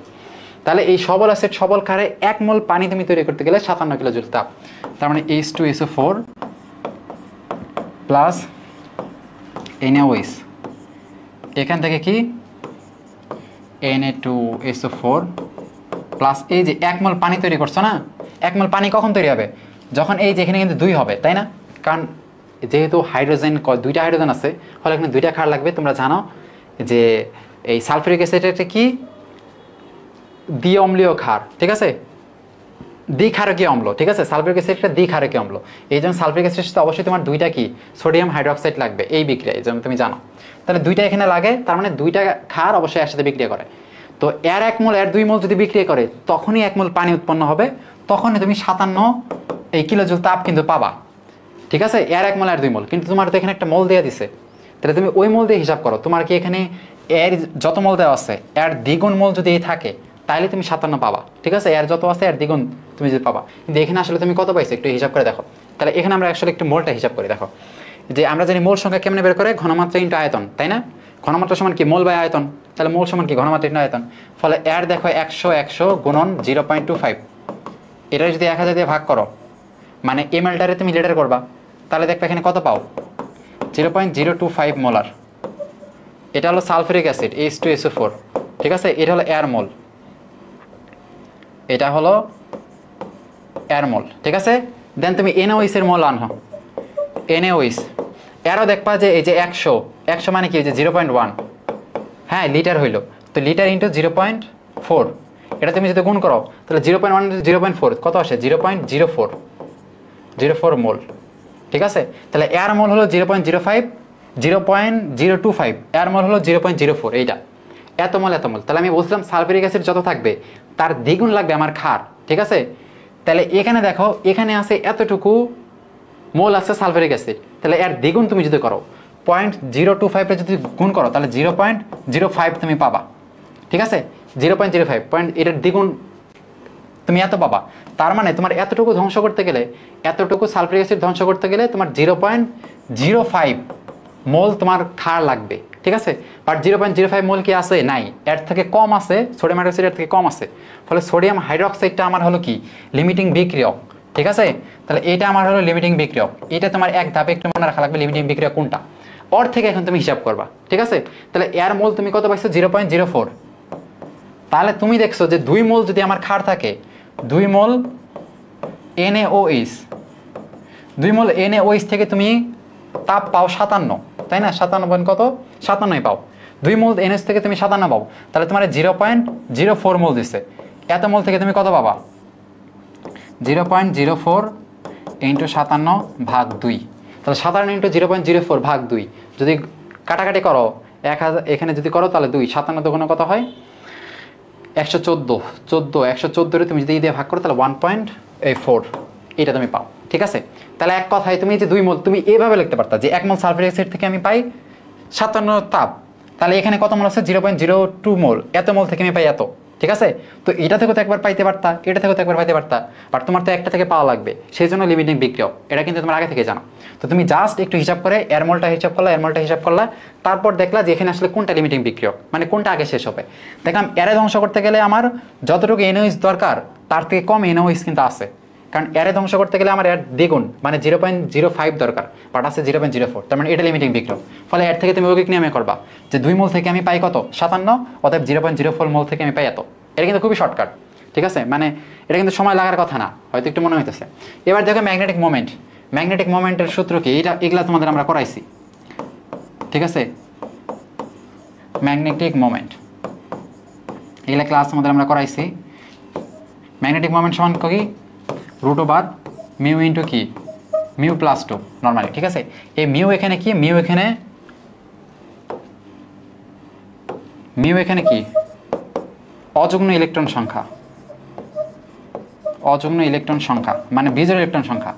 ঠিক আছে, তাহলে এখানে বিজোড় ইলেকট্রন কয়টা আছে Fe3, মানে Fe3+। ঠিক আছে, Fe3+, এখানে Fe3+। তাহলে আয়রন আমরা জানি 4:2 পর্যন্ত তোমার কয়টা 20টা শেষ, আয়রন 4:2 পর্যন্ত 20টা শেষ, 20-এর পরে আয়রন যেহেতু 26, তাহলে 3D অতিরিক্ত, 20-এর অতিরিক্ত গেলে 3D দিতে বসে, তাহলে 3D6। ঠিক আছে, তাহলে 26টা শেষ। যখন আমি 3+ করছি, 3+ মানে 3টে ইলেকট্রন চলে যাবে, তাহলে আগে যাবে 4s থেকে, তাহলে 4s আমার 0, আরও থাকে একটা, তাহলে 3D থেকে যাবে মানে 3D5। তাহলে Fe3+ করলে 3D5 হয়, আর Fe2+ করলে 3D6ই হয়, কারণ 2টা ইলেকট্রন তখন 4s থেকে যায়। তাহলে 3+ করার কারণে 3D5 মানে কি এই যে এরকম এই 1 এই 2 এই 3 এই 4 এই 5, তাহলে 5টা বিজোড় ইলেকট্রন আছে। তাহলে এখানে মিউ এর মান কিন্তু 5, তাহলে 5 × 5 + 2, তার মানে 5 × 5 = 35, তাহলে √35। যদি √36 হতো তাহলে হয়তো 6, যেহেতু 35 ফলে 6-এর থেকে একটু কম, 5 পয়েন্ট কিছু একটা, এই 5 পয়েন্ট এই যে 48। ঠিক আছে, তাহলে বিজোড় ইলেকট্রন বের করাটা খুবই সহজ। প্লাস আয়ন যেটা করবে 4s পর্যন্ত তোমার 20টা শেষ 4:2 পর্যন্ত, এরপর অতিরিক্ত যেটা আয়রন যেহেতু 26, যদি নিকেল বলতো তাহলে 3D8 হইতো, এরপরে যত আয়ন বলবে 4s থেকে আয়ন ওই ইলেকট্রন সরাই দিবা, 2 বললে 4s2 থেকে সরাই দিতা, 3D তে ওই কয়টাই থাকতো, বাট 3 যখন আয়ন বলে তখন 3D থেকে একটা চলে যায়, বুঝছো? আচ্ছা, 20% বিয়োজিত হয় সাম্যাবস্থায় একটা এটিএম চাপ উৎপন্ন হয়, কেপির মান কত? কেপির মান চাইছে। আচ্ছা, এখানে দেখো, এখানে কি এই যে A B + C। ঠিক আছে, 20% বিয়োজিত হয়, তাহলে শুরুতে এটা ছিল আমার কত 100%, শুরুতে আমার এটা ছিল কত 100%, আর এরা তো 0, কারণ প্রাথমিক অবস্থায় তো এমনই থাকে, প্রাথমিক অবস্থায়। ঠিক আছে, বিক্রিয়ক পুরা এটা। এন্ড সাম্য অবস্থায় কি আছে আমার,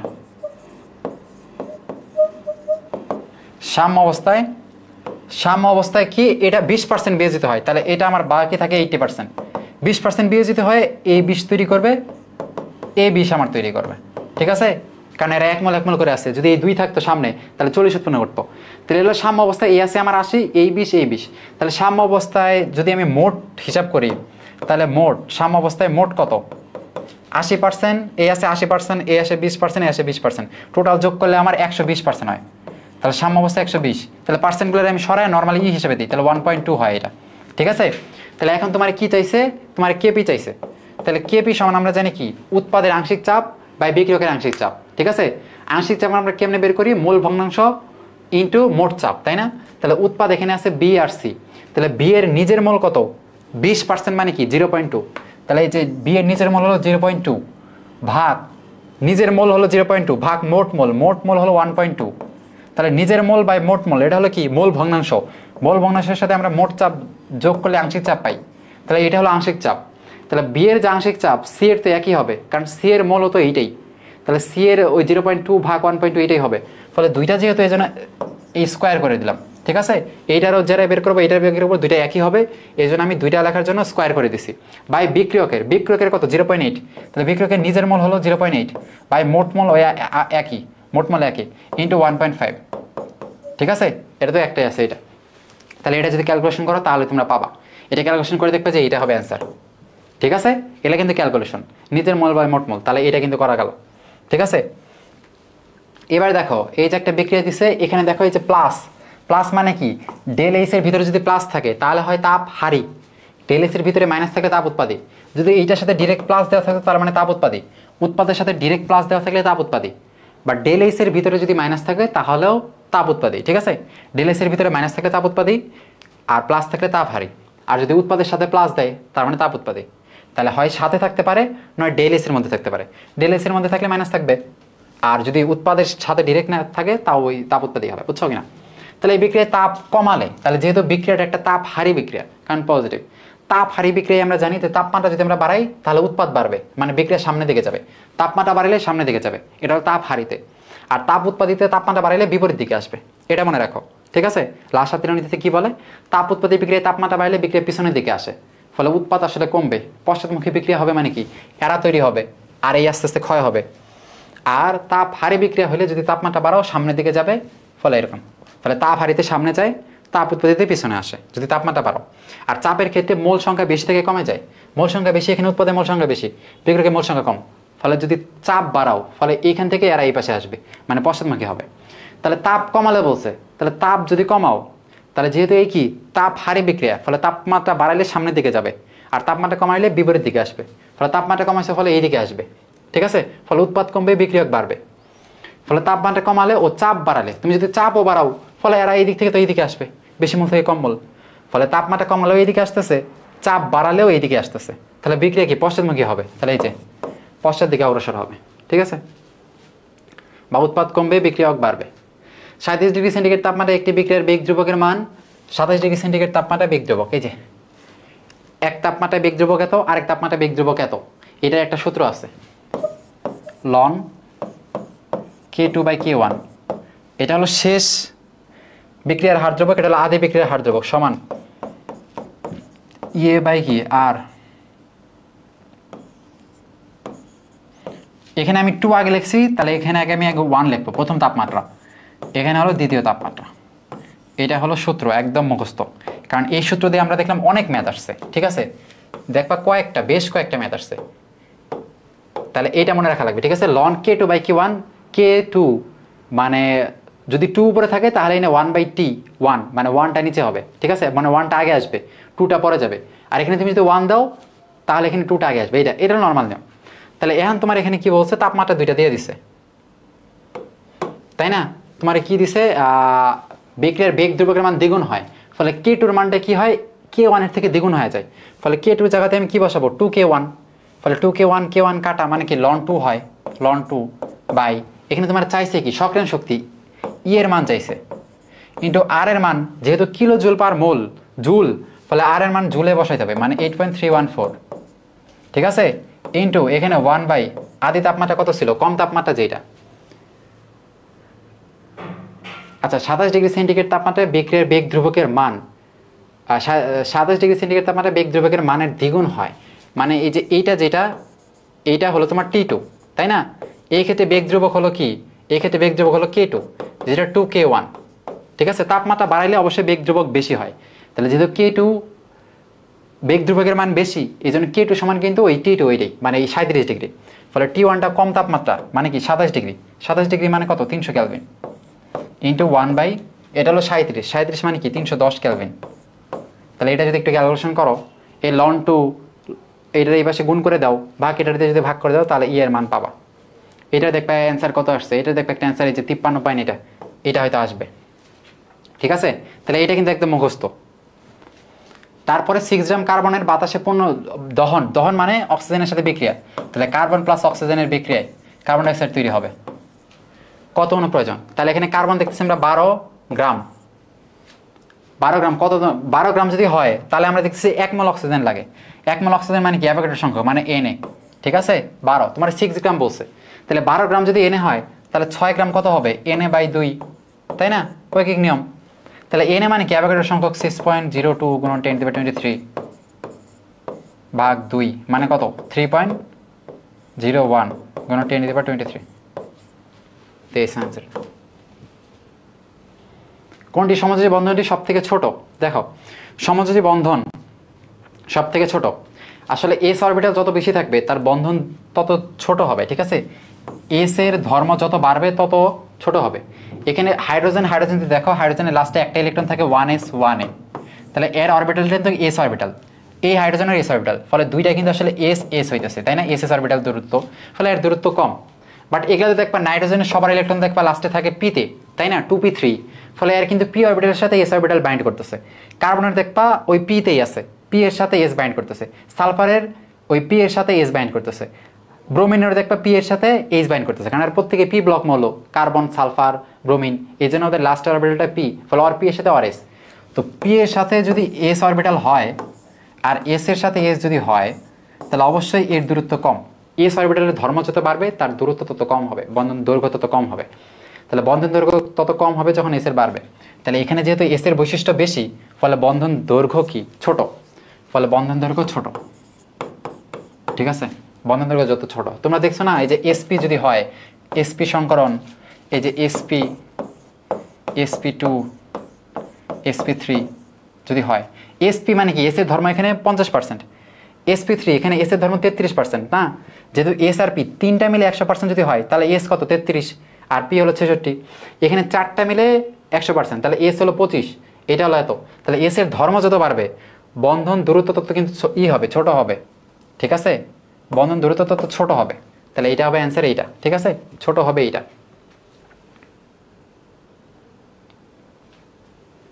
আচ্ছা, এরপরে দেখো 0. এত মোল অ্যামোনিয়াম হাইড্রোক্সাইড ও 0.18 মোল এত তৈরি করতে বাফার দ্রবণ, দেখো বাফার দ্রবণের পিএইচ বের করতে বলছে, আর এখানে পিকিবি দেওয়া আছে। তাহলে পিএইচ, বাফার দ্রবণের পিএইচ এর সূত্র কি জানো, পিএইচ সমান কি, পিকে এ। আচ্ছা, এটা দেখো একটা ক্ষার, তাই না, তাহলে ক্ষারেতে তুমি ডিরেক্ট পিএইচ পাবা না, তুমি কি পাবা, পিওএইচ পাবা। পিওএইচ সমান কি, পিকেবি, তাই না, পিকেবি প্লাস লগ, উপরে হলো সল্ট আর নিচে হলো বেস, তাই না। যদি পিএইচ হইতো তাহলে এটা পিকেএ হইতো, এতে অ্যাসিড, আর লগ সল্ট বাই তখন অ্যাসিড হইতো নিচে। ঠিক আছে, যেহেতু একটা ক্ষার এই জন্য আমরা পিএইচ পাবো, পিওএইচ পাবো, পরে আমরা 14 থেকে বাদ দেবো। তাহলে এটা পিকেবির মান দেখো কত, 4.75 প্লাস লগ ইন্টু সল্ট, এই যে অ্যামোনিয়াম ক্লোরাইড, অ্যামোনিয়াম ক্লোরাইড, এটা কত আছে 0.18 ইন্টু 0.36,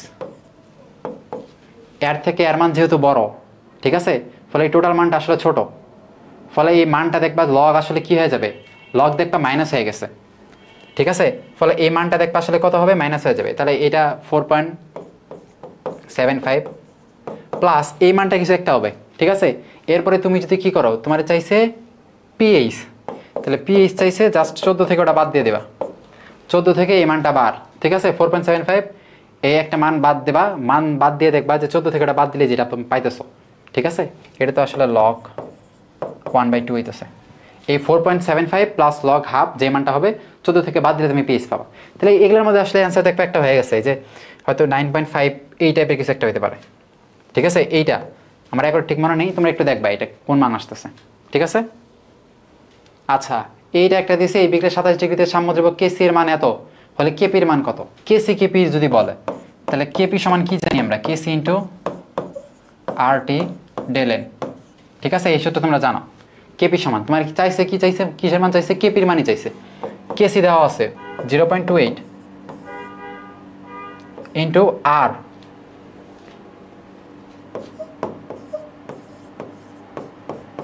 তাপমাত্রা কত 27 ডিগ্রি মানে 300, ইন্টু উৎপাদের মোল মাইনাস বিক্রিয়কের মোল। উৎপাদের মোল আছে 1 আর 2, এখানে আছে 2টা, এখানে আছে 1টা, 2টা আর 1টা হলো 3টা, আর এখানে আছে কয়টা, 4টা আর 1টা 5টা, তাহলে 3 মাইনাস 5 মানে -2, এটা হবে -2। ঠিক আছে, তাহলে এই মান দেখবা কি আসতেছে, এই মান দেখবা যে 4.62 এটা আসবে। ঠিক আছে, এন্ড কোনো কারণে যদি এগুলার নিচে সলিড থাকতো তখন তো কিন্তু তুমি হিসাবে ধরতা না, হয়তো এর পাশে সলিড আছে না, তাহলে এটা বাদ, শুধু 4 হইতো। ঠিক আছে, যেহেতু সলিড নেই, সলিড থাকলে বা লিকুইড থাকলে আমরা হিসাব করবো না। রাসায়নিক বিক্রিয়া কোনো বিক্রিয়ার ঘনমাত্রা এত থেকে এত হতে এত সেকেন্ড সময় লাগলে বিক্রিয়াটির হার কত, বিক্রিয়ার হার আমরা কি জানি,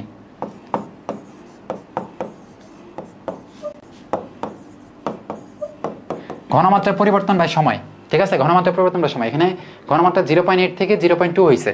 ঠিক আছে, তাহলে 0.8 থেকে 0.2, তাহলে এদের বিয়োগ করো, 0.2 ভাগ সময় 2000 সেকেন্ড। তাহলে 0.8 থেকে 0.2 যদি বাদ দাও 0.6 ভাগ 2000, তাহলে 3, তাহলে দেখবা 3, এখানে দেখবা 10, তাহলে এটা হয়ে যাবে কত, এটা বাদ দিয়ে এটা হবে 6, তাই না, পয়েন্ট উঠে এটা 6, তাহলে এইটা দিয়ে যদি এটা ভাগ করো 3, তাহলে 3 ভাগ 1 2 3 4, 4টা শূন্য, মানে এই যে এটা। ঠিক আছে, এখন তুমি বলতে পারো ভাই 0.2 থেকে এটা আমি বাদ দিলাম। দেখো এখানে বলছে 0.8 থেকে লাস্ট ঘনমাত্রা হয় এত, ঠিক আছে, ঘনমাত্রা কমতেছে, ওটা অবশ্যই বিক্রিয়ক, তাই না। তো বিক্রিয়কের এটার আগে আমরা সবসময় মাইনাস দিই, বিক্রিয়কের হার বের করতে গেলে আগে দেখতাম আমরা মাইনাস দিই, কারণ বিক্রিয়কের ঘনমাত্রা আস্তে আস্তে কমে। তো এটা তোমার হার চাইছে যে হারটা, এটা মাইনাস দেওয়ার কোনো দরকার নেই। ঠিক আছে, তাহলে অ্যান্সার হবে এইটাই, 3 × 10⁻⁴। আচ্ছা, কোনো উভয়মুখী বিক্রিয়ার সাম্য অবস্থায় গেছে, এরপর কোনো সাম্য অবস্থা যদি চেঞ্জ হয়ে যায়, মানে সাম্য অবস্থায় তুমি কিছু একটা যোগ করছো, ঘনমাত্রা বা চাপ বা আয়তন, তো জানো লাস্ট দিলে নীতি অনুযায়ী আবার কি আগের মতো অবস্থায় আসে। 450 ডিগ্রি সেন্টিগ্রেড তাপমাত্রায় কোনো বিক্রিয়ার হার ধ্রুবক, আচ্ছা এটা 45 ডিগ্রি হবে, 45 ডিগ্রিতে হার ধ্রুবক 35 হার ধ্রুবকের দ্বিগুণ হলে বিক্রিয়ার সক্রিয় শক্তি কত। দেখো এটা আমরা একটু আগে কিন্তু করলাম, তাহলে এটা কিন্তু রিপিট হয়েছে। ঠিক আছে, 1 বছর পরে দেখবার রিপিট হয়েছে, তাহলে এটা কি ওই যে আগের সূত্র লন, আমি এটা ডিরেক্ট করতেছি, লন হার ধ্রুবক দ্বিগুণ হয়ে যায়। ঠিক আছে, তাহলে এখানে হবে 2, ঠিক আছে, ইন্টু এখানে সক্রিয় শক্তি চাইছে, তাই না, ইএ বাই 8.314, ঠিক আছে, বাই 1/E1 প্রথম তাপমাত্রা, মানে ছোট তাপমাত্রা কত, 35 ডিগ্রি, 35 ডিগ্রি 273 × 35 কত হয়,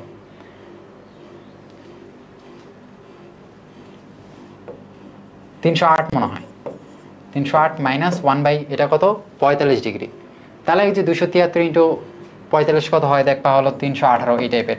তাহলে এটা ক্যালকুলেশন যদি করো, কোনাকুনি গুণ করে দেখবা যে একটা মান পাইছো। ঠিক আছে, এটার একটা মান পাবা, তাহলে এটা দেখবা কত হবে, 28 56 112, যে কোনো একটা হবে, এটা একটু ক্যালকুলেশন করে দেখে নেবে। ঠিক আছে, এটা আগেরটার মতোই, তাহলে এই জিনিসটা কিন্তু গুরুত্বপূর্ণ। আচ্ছা, এই বিক্রিয়ার কেসির মান এত হলে এই বিক্রিয়ার কেসি কত, দেখো একটা বিক্রিয়া এর কেসি, এর ক্ষেত্রে কেসি, ঠিক আছে, এখন এই বিক্রিয়ার কত। আচ্ছা, এই বিক্রিয়া থেকে ওই বিক্রিয়ার পরিবর্তন কি করছে দেখো তো, জাস্ট একটা হাফ দিয়ে গুণ করছে না, শুধু একটা হাফ দিয়ে গুণ করছে। তাহলে এই বিক্রিয়ার যদি সাম্যদ্রব্য কেসি হয়, এর যদি তুমি হাফ দিয়ে গুণ করো, তাহলে হাফ দিয়ে গুণ করার পর যে বিক্রিয়াটা পাও তার সাম্যদ্রব্য হবে কি, হাফ দিয়ে গুণ করছো না, তাহলে কেসি ইন্টু উপরে হাফ, বুঝছো। অ্যান্ড সাপোজ দেখো ওইটারও পরিবর্তন করে দিছে, হয়তো NH3 into half into plus 3/2 H2, তাহলে এর সাম্যদ্রব্যক যদি কেসি হয়, তাহলে এর সাম্যদ্রব্যক কত তোমার বলতে পারে। তাহলে এর থেকে এর পরিবর্তন কি, এর থেকে এর পরিবর্তন হয়েছিল শুধু হাফ দিয়ে গুণ, এই জন্য এর সাম্যদ্রব্যকের উপরে আমরা হাফ দিয়ে গুণ করছি, ফলে আমরা নতুন সাম্যদ্রব্যক পেয়ে গেছি।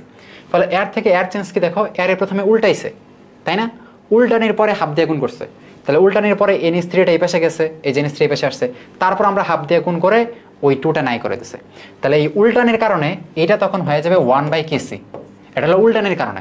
দেন উল্টানির পরে তুমি কিছু পাচ্ছো নাই, তুমি আবার হাফ দিয়ে গুণ করছো, তার মানে যে উপরে আবার হাফ। ঠিক আছে, যেহেতু এটাতে আর উল্টাই নাই, শুধু হাফ দিয়ে গুণ করছে, এই জন্য আমরা শুধু ওটার উপরে হাফ দিছি।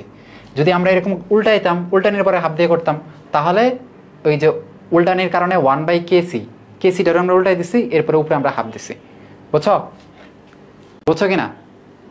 আর যদি আমরা শুধু উল্টাইতাম, যেমন 2NH3 ইন্টু কি N2 প্লাস 3H2, এটা যদি করতো, মানে শুধু উল্টাই দিছি, তাহলে এর সাম্যদ্রব্য হইতো 1/Kc, সাম্যদ্রব্যকটা আমরা উল্টাই দিচ্ছি। ঠিক আছে, তাহলে উল্টানির কারণে সাম্যদ্রব্যক 1/, হয়ে যায়, আর যত দিয়ে গুণ করবো ওটা উপরে হয়ে যায়। ঠিক আছে, তো আমরা আমি তোমাদের দেখাইলাম অতিরিক্ত, যেহেতু এরা শুধু উল্টাই দিস, হাফ দিয়ে গুণ করে দিছে, এই জন্য কেসির উপরে শুধু হাফ, তার মানে কেসির মান এখানে কত ছিল, 0.64, এইটার উপরে হাফ। ঠিক আছে, তাহলে 0.64 এটার উপর হাফ মানে কি, মানে তো রুট 0.64, তাহলে 8 8 64, মানে 0.8, তাই 0.8, বুঝছো কিনা। এটা কিন্তু খুবই সুন্দর একটা জিনিস, এইটা আমি তোমাদের পড়াইছি। তোমাদের আমি বললাম না 60 থেকে 70% জিনিস এগুলা পড়ানো হয়েছে, যেগুলো নর্মাল জায়গাতে আসে না, শুধু একটু ট্রিকি জায়গাতেই আসে। ঠিক আছে, এ থেকে এই পর্যন্ত 5টি নমুনার, আচ্ছা 5টা পিএইচ দেওয়া আছে, হাইড্রোজেন আয়নের ঘনমাত্রা কত। শোনো, পিএইচ যত বেশি তার হাইড্রোজেন আয়নের ঘনমাত্রা তত কম। ঠিক আছে, হাইড্রোজেন আয়নের ঘনমাত্রা যত বেশি থাকবে সে তত বেশি পিএইচ যত বেশি হয়, আমরা জানি পিএইচ বেশি হইতেছে মানে কি সে ক্ষারের দিকে চলে যেতেছে।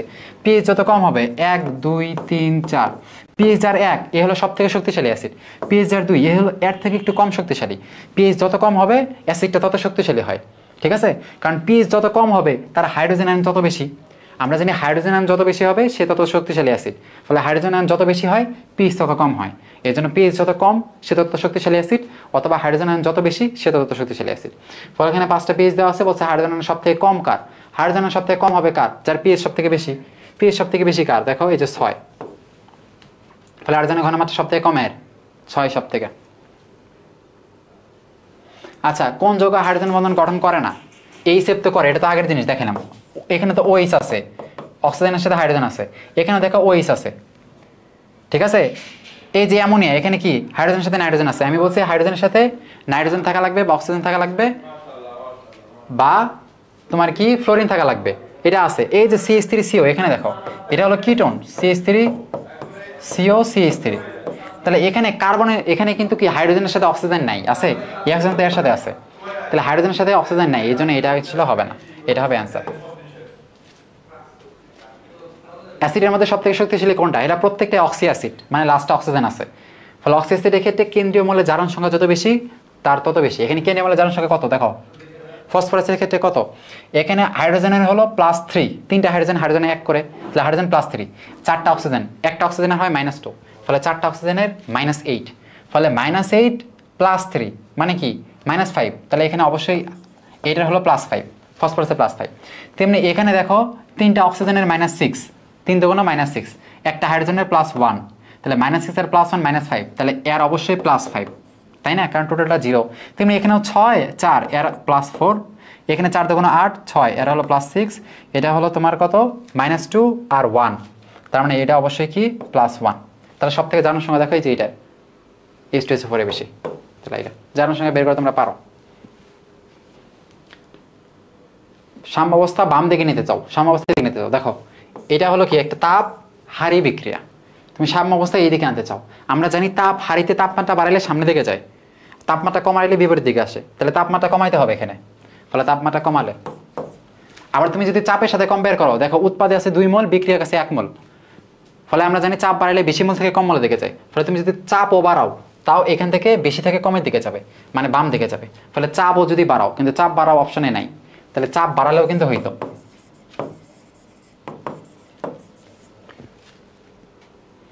আচ্ছা, দ্বিতীয় ক্রম বিক্রিয়া কোন সময়ে হার প্রারম্ভিক হারে 1/16 গুণ হয়? এই সময় কত শতাংশ বিক্রিয়া সম্পন্ন হবে? আচ্ছা, তোমরা একটা বিক্রিয়ার হার আর হার, এই দেখো বিক্রিয়ার হার যেটা আছে, বিক্রিয়ার হার তোমরা জানো যে বিক্রিয়ার হার মানে রেট, এই যে আর সমান লেখা যায়, কি লেখা যায়? K × A, মানে A হলো তোমার ঘনমাত্রা, K × C দিই আমি, K × C, এটার ঘনমাত্রা, এর ক্রম যত হবে উপরে হয় তত। দ্বিতীয় ক্রম বলছে, তাহলে এইটা হয় নরমালি, ঠিক আছে? তাহলে এটা হলো বিক্রিয়ার হার সমান, এটা তোমরা একটু মনে রেখো।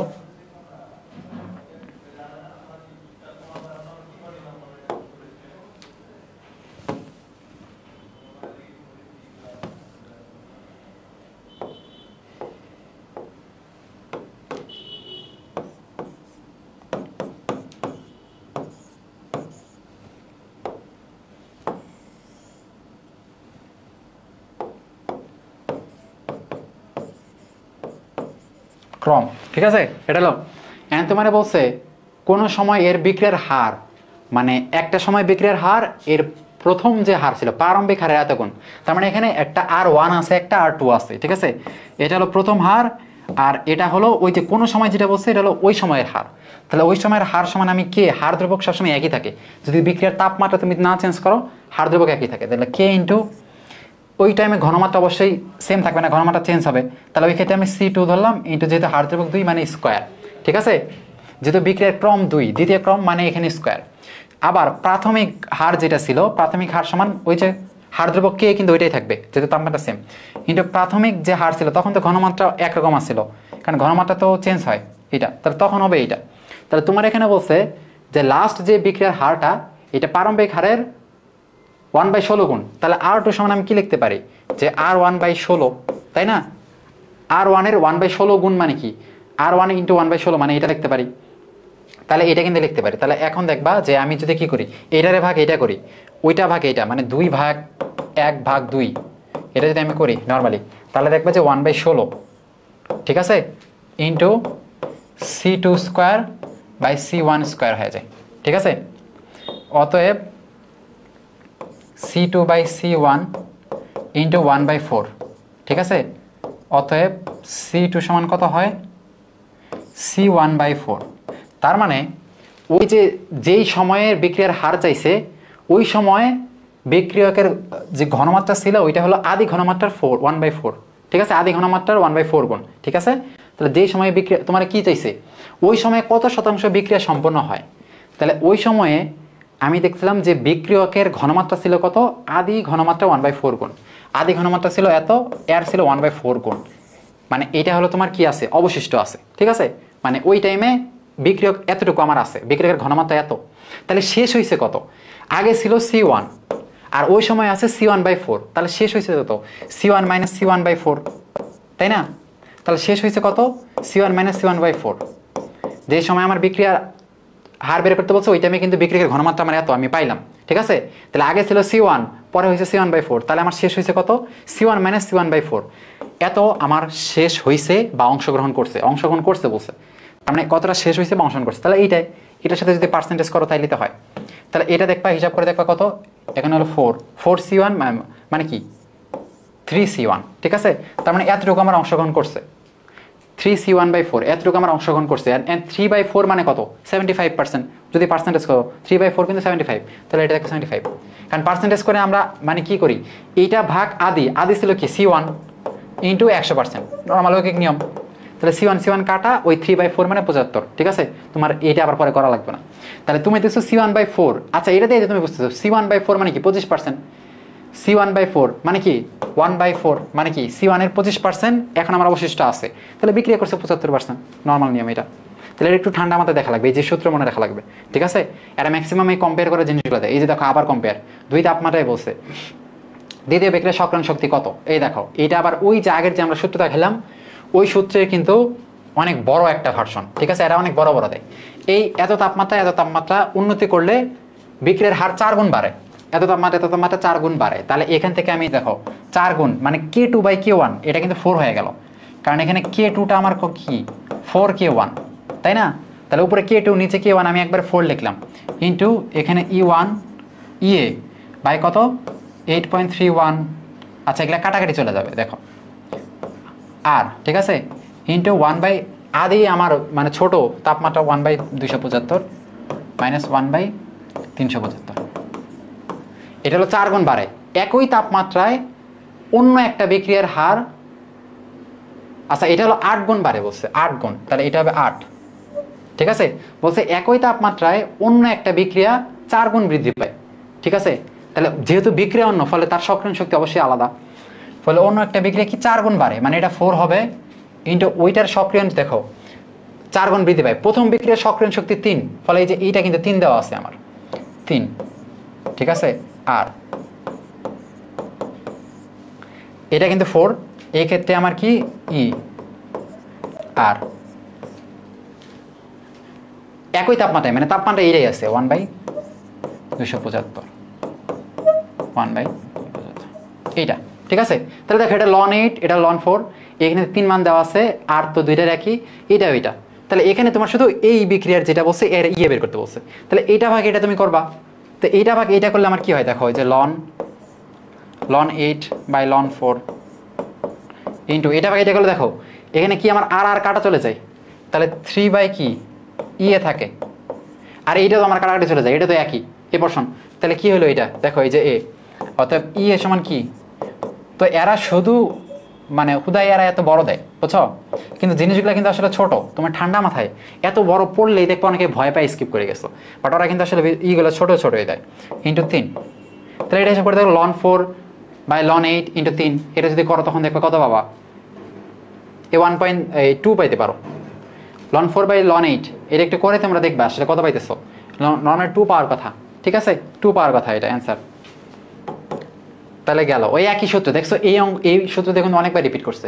KC2 বিশিষ্ট একটি অভিমুখী বিক্রিয়ার এ আর বি প্রারম্ভিক ঘনমাত্রা যথাক্রমে এত আর এত হলে বিক্রিয়াটির সাম্যাবস্থা, তাহলে বিক্রিয়া আমার এ আর বি, ঠিক আছে, এ আর বি এর প্রারম্ভিক ঘনমাত্রা, তাহলে এর প্রারম্ভিক ঘনমাত্রা 0.5 ইন্টু এটা হলো 0.1, ঠিক আছে। এখন একটা কথা দেখো, আর আমরা নর্মালি আমরা দেখতাম একটা আমার 0 দিত, একটা আমার পুরা দিত, আর একটা আমার 0 দিত, তো আমি জানতাম অবশ্যই এই দিক বিক্রিয়া করবে, বাট এখানে এরও পরিমাণ আছে, এরও পরিমাণ আছে, তাহলে এমনও হইতে পারে যে 0.5 0.1 এরা হইতে পারে এই দিকেও যাইতে পারে, অথবা 0.1 থেকে এই দিকেও যেতে পারে। এখন তোমরা মনে করো এটার মান তো বড়, বড় থেকে ছোট থেকে যাবে না, বড় থেকে ছোট থেকে যাবে, এটা কোনো নিয়ম নেই, ঠিক আছে। সাম্য অবস্থায় যখন যাবে তখন দুইজনের ঘনমাত্রা আলাদা থাকতে পারে, ঠিক আছে।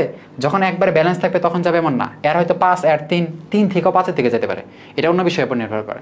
তাহলে যেহেতু আর 0.5 আর 0.1, তাহলে আমি ঠিকঠাক বুঝতেছি না আসলে এই যে বিক্রিয়কটা কি আসলে কমতেছে, মানে বিক্রিয়কটা কি উৎপাদ তৈরি করতেছে নাকি উৎপাদটা বিক্রিয়ক তৈরি করতেছে, এই কোন পর্যায়ে আছে এটা কিন্তু আমি আসলে বুঝতেছি না। তো এটা বোঝার জন্য দেখো কেসির মান 2 দেওয়া আছে, ঠিক আছে। তো এটা বোঝার একটা শর্টকাটই আছে যে তুমি এক কাজ করবা, কিউসি বের করবা। কিউসি মানে এই কেসি তো আমার সাম্য অবস্থায় বের করে, বাট অন্য যে কোনো অবস্থায় যদি উৎপাদের ঘনমাত্রা বাই বিক্রিয়কের ঘনমাত্রা করো সেটা তুমি কিউসি পাও। তাহলে উৎপাদের ঘনমাত্রা হলো 0.1 বাই বিক্রিয়কের ঘনমাত্রা 0.5, তাহলে এইটা তুমি যদি বের করো কত পাবা, 0.1 ভাগ 0.5 মানে কি 1/5, 1/5 মানে কি 0.2, তাই না, 0.2। এখন তুমি জানো যে কেসি গ্রেটার দেন কিউসি, এই কেসি গ্রেটার দেন, কেসি রে বাম পাশে রাখবা, কিউসি রে, এখানে কেসি অবশ্যই বড়, ফলে বিক্রিয়া সামনের দিকে যাবে, ফলে অবশ্যই এখানে এ কমতেছে আর বি বাড়তেছে, ঠিক আছে। যেহেতু এটা 0 ছিল না এই জন্য আমরা আসলে বুঝতে পারিনি যে কোন দিকে হইতেছে। তো আমি এখন শিওর হয়ে গেলাম, তোমরা এই জিনিসটা খালি মনে রাখবা যে এমন তোমরা কেসি রে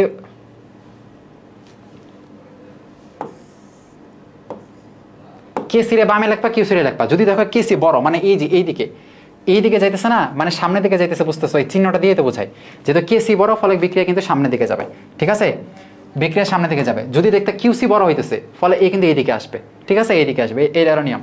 তাহলে 0.5 0. যদি দেখতেছো অবশ্যই এটা বাইরের দিকে যাবে, ফলে বিক্রিয়ক আমার কমবে আর উৎপাদ আমার বাড়বে, ফলে বিক্রিয়ক কমবে। এটা হলো প্রাথমিক অবস্থায় দেওয়া আছে, আমি ধরি সাম্য অবস্থায় এই যেতে কমবে, আমি ধরলাম এক্স পরিমাণ কমতেছে, এটা হলো সাম্য অবস্থায়, আর এর থেকে এক্স কমতেছে মানে এর এক্স বাড়তেছে, 0.1 প্লাস এক্স, ঠিক আছে।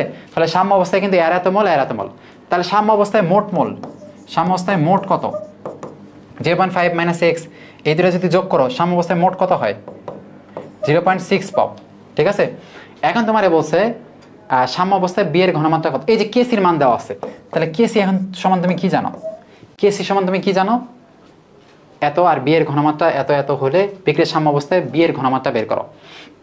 তো সাম্য অবস্থায় দেখো, সাম্য অবস্থায় এই কেসি সমান কি জানো, উৎপাদের ঘনমাত্রা বা বিক্রিয়কের ঘনমাত্রা, তাই না। কেসি সবসময় আমরা সাম্য অবস্থায় বের করি, সাম্য অবস্থায় উৎপাদের ঘনমাত্রা বা বিক্রিয়কের ঘনমাত্রা, তাহলে উৎপাদের ঘনমাত্রা এখানে বি, উৎপাদের ঘনমাত্রা বি বা বিক্রিয়কের ঘনমাত্রা এ। তোমার কি চাইছে, সাম্য অবস্থায় বি এর ঘনমাত্রাই চাইছে। আচ্ছা, তাহলে এখানে বি আর এ, এখানে সাম্য অবস্থায় উৎপাদের ঘনমাত্রা, সাম্য অবস্থায় উৎপাদের মোল আছে কত, বি এর মোল 0.1, 0.1 প্লাস এক্স, তাই না। এটা হলো মোল, মোল ভাগ যদি আমি আয়তন করি তাহলে আমি ঘনমাত্রা পাই। তাহলে আয়তন তো এখানে তোমার দেওয়া নাই, আমি ধরলাম ভি ধরলাম, ঠিক আছে, আয়তন ভি বাই বিক্রিয়কের ঘনমাত্রা, বিক্রিয়কের ঘনমাত্রা 0.5 মাইনাস এক্স বাই ভি, তাহলে ভি কাটা, উপরে থাকে 0.1 প্লাস এক্স, নিচে হলো 0.5 মাইনাস এক্স, এটা সমান কেসির মান আমার দেওয়া আছে 2, তাহলে এটা সমান আমার 2, ঠিক আছে।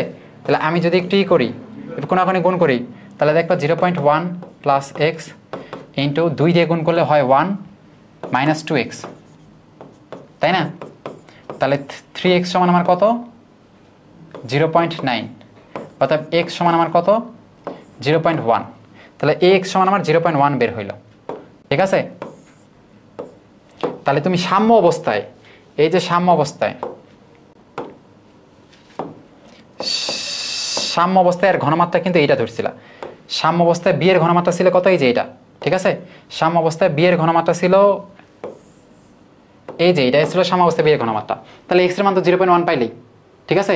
তোমার সাম্য অবস্থায় বি এর ঘনমাত্রা কত, তাহলে 0.1 প্লাস আমার কত, 0.1 মানে হয়তো কত হইতেছে 0.2, সাম্য অবস্থায় বি এর ঘনমাত্রা, বিক্রিয়াটির সাম্য অবস্থায় বি এর ঘনমাত্রা কত, ঠিকই আছে এটাই, ঠিক আছে। যেহেতু এখানে বলছে যে এ আর বি, এ ও বি এর প্রারম্ভিক ঘনমাত্রা 0.5 ও 0.1 হলে, তাহলে এর ঘনমাত্রা 0.5, বি এর ঘনমাত্রা 0.1, ঠিক আছে। তাহলে যেহেতু এটা কমতেছে, বিক্রিয়া যেহেতু সামনের দিকে যেতেছে, ফলে এই কমবে 0.5 মাইনাস এক্স, এটা হলো 0.1 প্লাস এক্স। সাম্য অবস্থায় আমরা জানি যে উৎপাদের ঘনমাত্রা বিক্রিয়কের ঘনমাত্রা, উৎপাদের মূল 0.1 প্লাস এক্স, নিজের হলো বিক্রিয়কের কোনখানে গুণ করে আমরা এক্স এর মান পাইছি 0.1, ঠিক আছে। সরি, এটা তো 0.1 হবে না, এটা 0.3 হবে, তাই না? 3 দিয়ে ভাগ করলে কত হয়? 3 দিকে 9, 3, তাহলে এটা 0.1 প্লাস 0.3 মানে কি 0.4 আসে অ্যান্সার, এই যে 0.4, ঠিক আছে। তাহলে এটা নর্মাল কথা, এক কথায় কেসি সমান উৎপাদের বাই বিক্রিয়কের বিকর বা সাম্য অবস্থায় এটা বের করা লাগে, তোমরা সবাই জানো। এটা থেকে এক্স মাইনাস, এটা থেকে এক্স প্লাস করা লাগে, দেন এটা উৎপাদ বা বিক্রিয়ক করলে এখানে তুমি এক্স এর মান পাইতেছো, পরে এটা যোগ করে করতেছো, ঠিক আছে। সাম্য অবস্থায় যদি তোমার এর ঘনমাত্রা বের করতে বলতো, তাহলে 0.5 মাইনাস 0.3, ঠিক আছে, মানে 0.2 আসতো। তারপরে দেখো, এত তাপমাত্রায় এত বিক্রিয়া কেপি এত হলে, আচ্ছা কেপি এত দিছে, তাহলে এখানে আচ্ছা এটার মান কিন্তু কেসি, ঠিক আছে, যেহেতু মোল পার মিটার কিউব বলছে, এখানে কেসি হবে। তাহলে কেপি সমান কেসি, এটা তোমরা জানো, কেপি সমান কেসি ইন্টু আর টি ডেল এন। এখানে দেওয়া আছে 8, এখানে কে এর মান দেওয়া আছে 8.314 গুণ 10⁻² ইন্টু কেসি, এখানে 0.0821 ইন্টু তাপমাত্রা কত 300, আর উৎপাদের হলো 2 মোল, বিক্রিয়কের 1 মোল, মানে 1। তাহলে কেসি হবে কোনটা? এটারে ওইটা দিয়ে ভাগ করবা, ভাগ করার পর যেটা পাবা, যেটা দিয়ে যদি ভাগ করো তখন দেখবা কত পাও, যে কোনো একটা মান তোমরা এখানে পাবা, ঠিক আছে, যে কোনো একটা মান পাবা, এটা একটু হিসাব করে দেখবা। আচ্ছা, একটা বিক্রিয়ার পি কে এত হলে অ্যাসিড ও লবণ উভয়ের ঘনমাত্রা এত, বাফারে পিএইচ কত? যেহেতু অ্যাসিডীয় বাফার, তাহলে পিএইচ সমান কি P K A plus log salt plus acid, ঠিক আছে। পি কে এর মান দেওয়া আছে 4 প্লাস লগ, দেখো উভয়ের ঘনমাত্রা 0.35 বলছে, অ্যাসিড আর লবণ দুইজনের ঘনমাত্রা 3.5, তাহলে লগ 1 হচ্ছে না, লগ 1 মানে 0, তার মানে 4 প্লাস 0 মানে 4, তাহলে পিএইচ সমান 4। আচ্ছা, 8 কার্বন ডাইঅক্সাইড ও এত এর সংগঠন তাপ এত হলে এত এর প্রমাণ দহন তাপ কত? দেখো, তার মানে C3H8 প্লাস, এরা তুমি কি করবা? অক্সিজেন দিয়ে তো পুরাবা, অক্সিজেন দিয়ে যেহেতু একটা কি হাইড্রোকার্বন, অক্সিজেন দিয়ে পুরাইলে কার্বন ডাইঅক্সাইডের পানি পাও, কার্বন ডাইঅক্সাইড প্লাস পানি পাবা। এখন কত পাবা? এই অক্সিজেন, এই কার্বন ডাইঅক্সাইড, কার্বন আসছে 3, তার মানে এখানে 3 বসাবা। হাইড্রোজেন এখানে কত আছে? 8টা, ফলে এখানে অবশ্যই 4 হবে, ঠিক আছে। এটা নর্মাল, এক কথায় কার্বনের সংখ্যাটা, কার্বন ডাইঅক্সাইডটাকে 3 বসাবা, হাইড্রোজেন যত আছে তার অর্ধেক এখানে, পানির ওখানে বসাবা, ঠিক আছে, 4। এখন অক্সিজেন এখানে কত হবে? এই অক্সিজেনের একটা আছে, এটা মনে রাখা লাগে, কার্বন প্লাস হাইড্রোজেন বাই 4, এটা হলো অক্সিজেনের, এটা অক্সিজেন, ঠিক আছে, বুঝছো? এটা কিন্তু খুবই গুরুত্বপূর্ণ একটা, ঠিক আছে। তোমার অক্সিজেন বের করতে বলতে পারে এখান থেকে। তাহলে এখানে দেখো, কার্বন আছে 3টা, 3 প্লাস হাইড্রোজেন আছে 8টা, 8/4 মানে 2, তাহলে 3 আর 2 5, ফলে এখানে হবে কত? 5, বুঝছো? এটা হবে 5। তাহলে এখন বলছে এর, আমার বলছে যে প্রমাণ দহন তাপ বের করো, এর দহন তাপ, মেন একটা বিক্রিয়ক দিবে, তার দহন তাপ বের করতে বলছে, উৎপাদের তাপ মাইনাস বিক্রিয়কের তাপ, ইজি জিনিস। তাহলে প্রমাণ দহন তাপ কি? আমার প্রমাণ দহন তাপ উৎপাদের তাপ মাইনাস বিক্রিয়কের তাপ। এখানে উৎপাদে দেখো 3টা কার্বন ডাইঅক্সাইড, ঠিক আছে, তো এখানে তোমার বলছে কার্বন ডাইঅক্সাইড দেওয়া আছে, এখানে যথাক্রমে দেওয়া আছে, মানে কার্বন ডাইঅক্সাইডটা কোনটা? কার্বন ডাইঅক্সাইড হলে যে এত 300, তাহলে 3টা কার্বন ডাইঅক্সাইড যেতে আছে, ফলে 3 ইন্টু কত? মাইনাস 394, ঠিক আছে। 3টা উৎপাদের প্লাস 4টা আছে পানি, পানির এখানে কত? পানি দেখবা 286, মাইনাস 286, তাহলে প্লাস 4 ইন্টু মাইনাস 286, এটা ক্যালকুলেট করা লাগবে, ঠিক আছে। তাহলে উৎপাদের 2টা আমি যোগ করে দিলাম, 3 ইন্টু মাইনাস এত, 4 ইন্টু উৎপাদের 2টা আমি যোগ, মাইনাস এবার আসো বিক্রিয়কের, বিক্রিয়কের এই যে O2, এটার সবসময় 0 হবে, যে কোনো যদি এরকম যৌগ না থাকে, যদি O2 হয়, N2 হয়, এরকম সেম যদি হয়, তাহলে এদের কিন্তু 0 হয়, ঠিক আছে। তাহলে এটার অবশ্যই 0, ঠিক আছে। আর এইটার কত? এটা তোমার দেওয়া আসছে 96, তাহলে এইটা হলো আমার মাইনাস 96, মাইনাস দিয়ে মাইনাস 96, ঠিক আছে। তাহলে উৎপাদ মাইনাস বিক্রিয়ক, ঠিক আছে?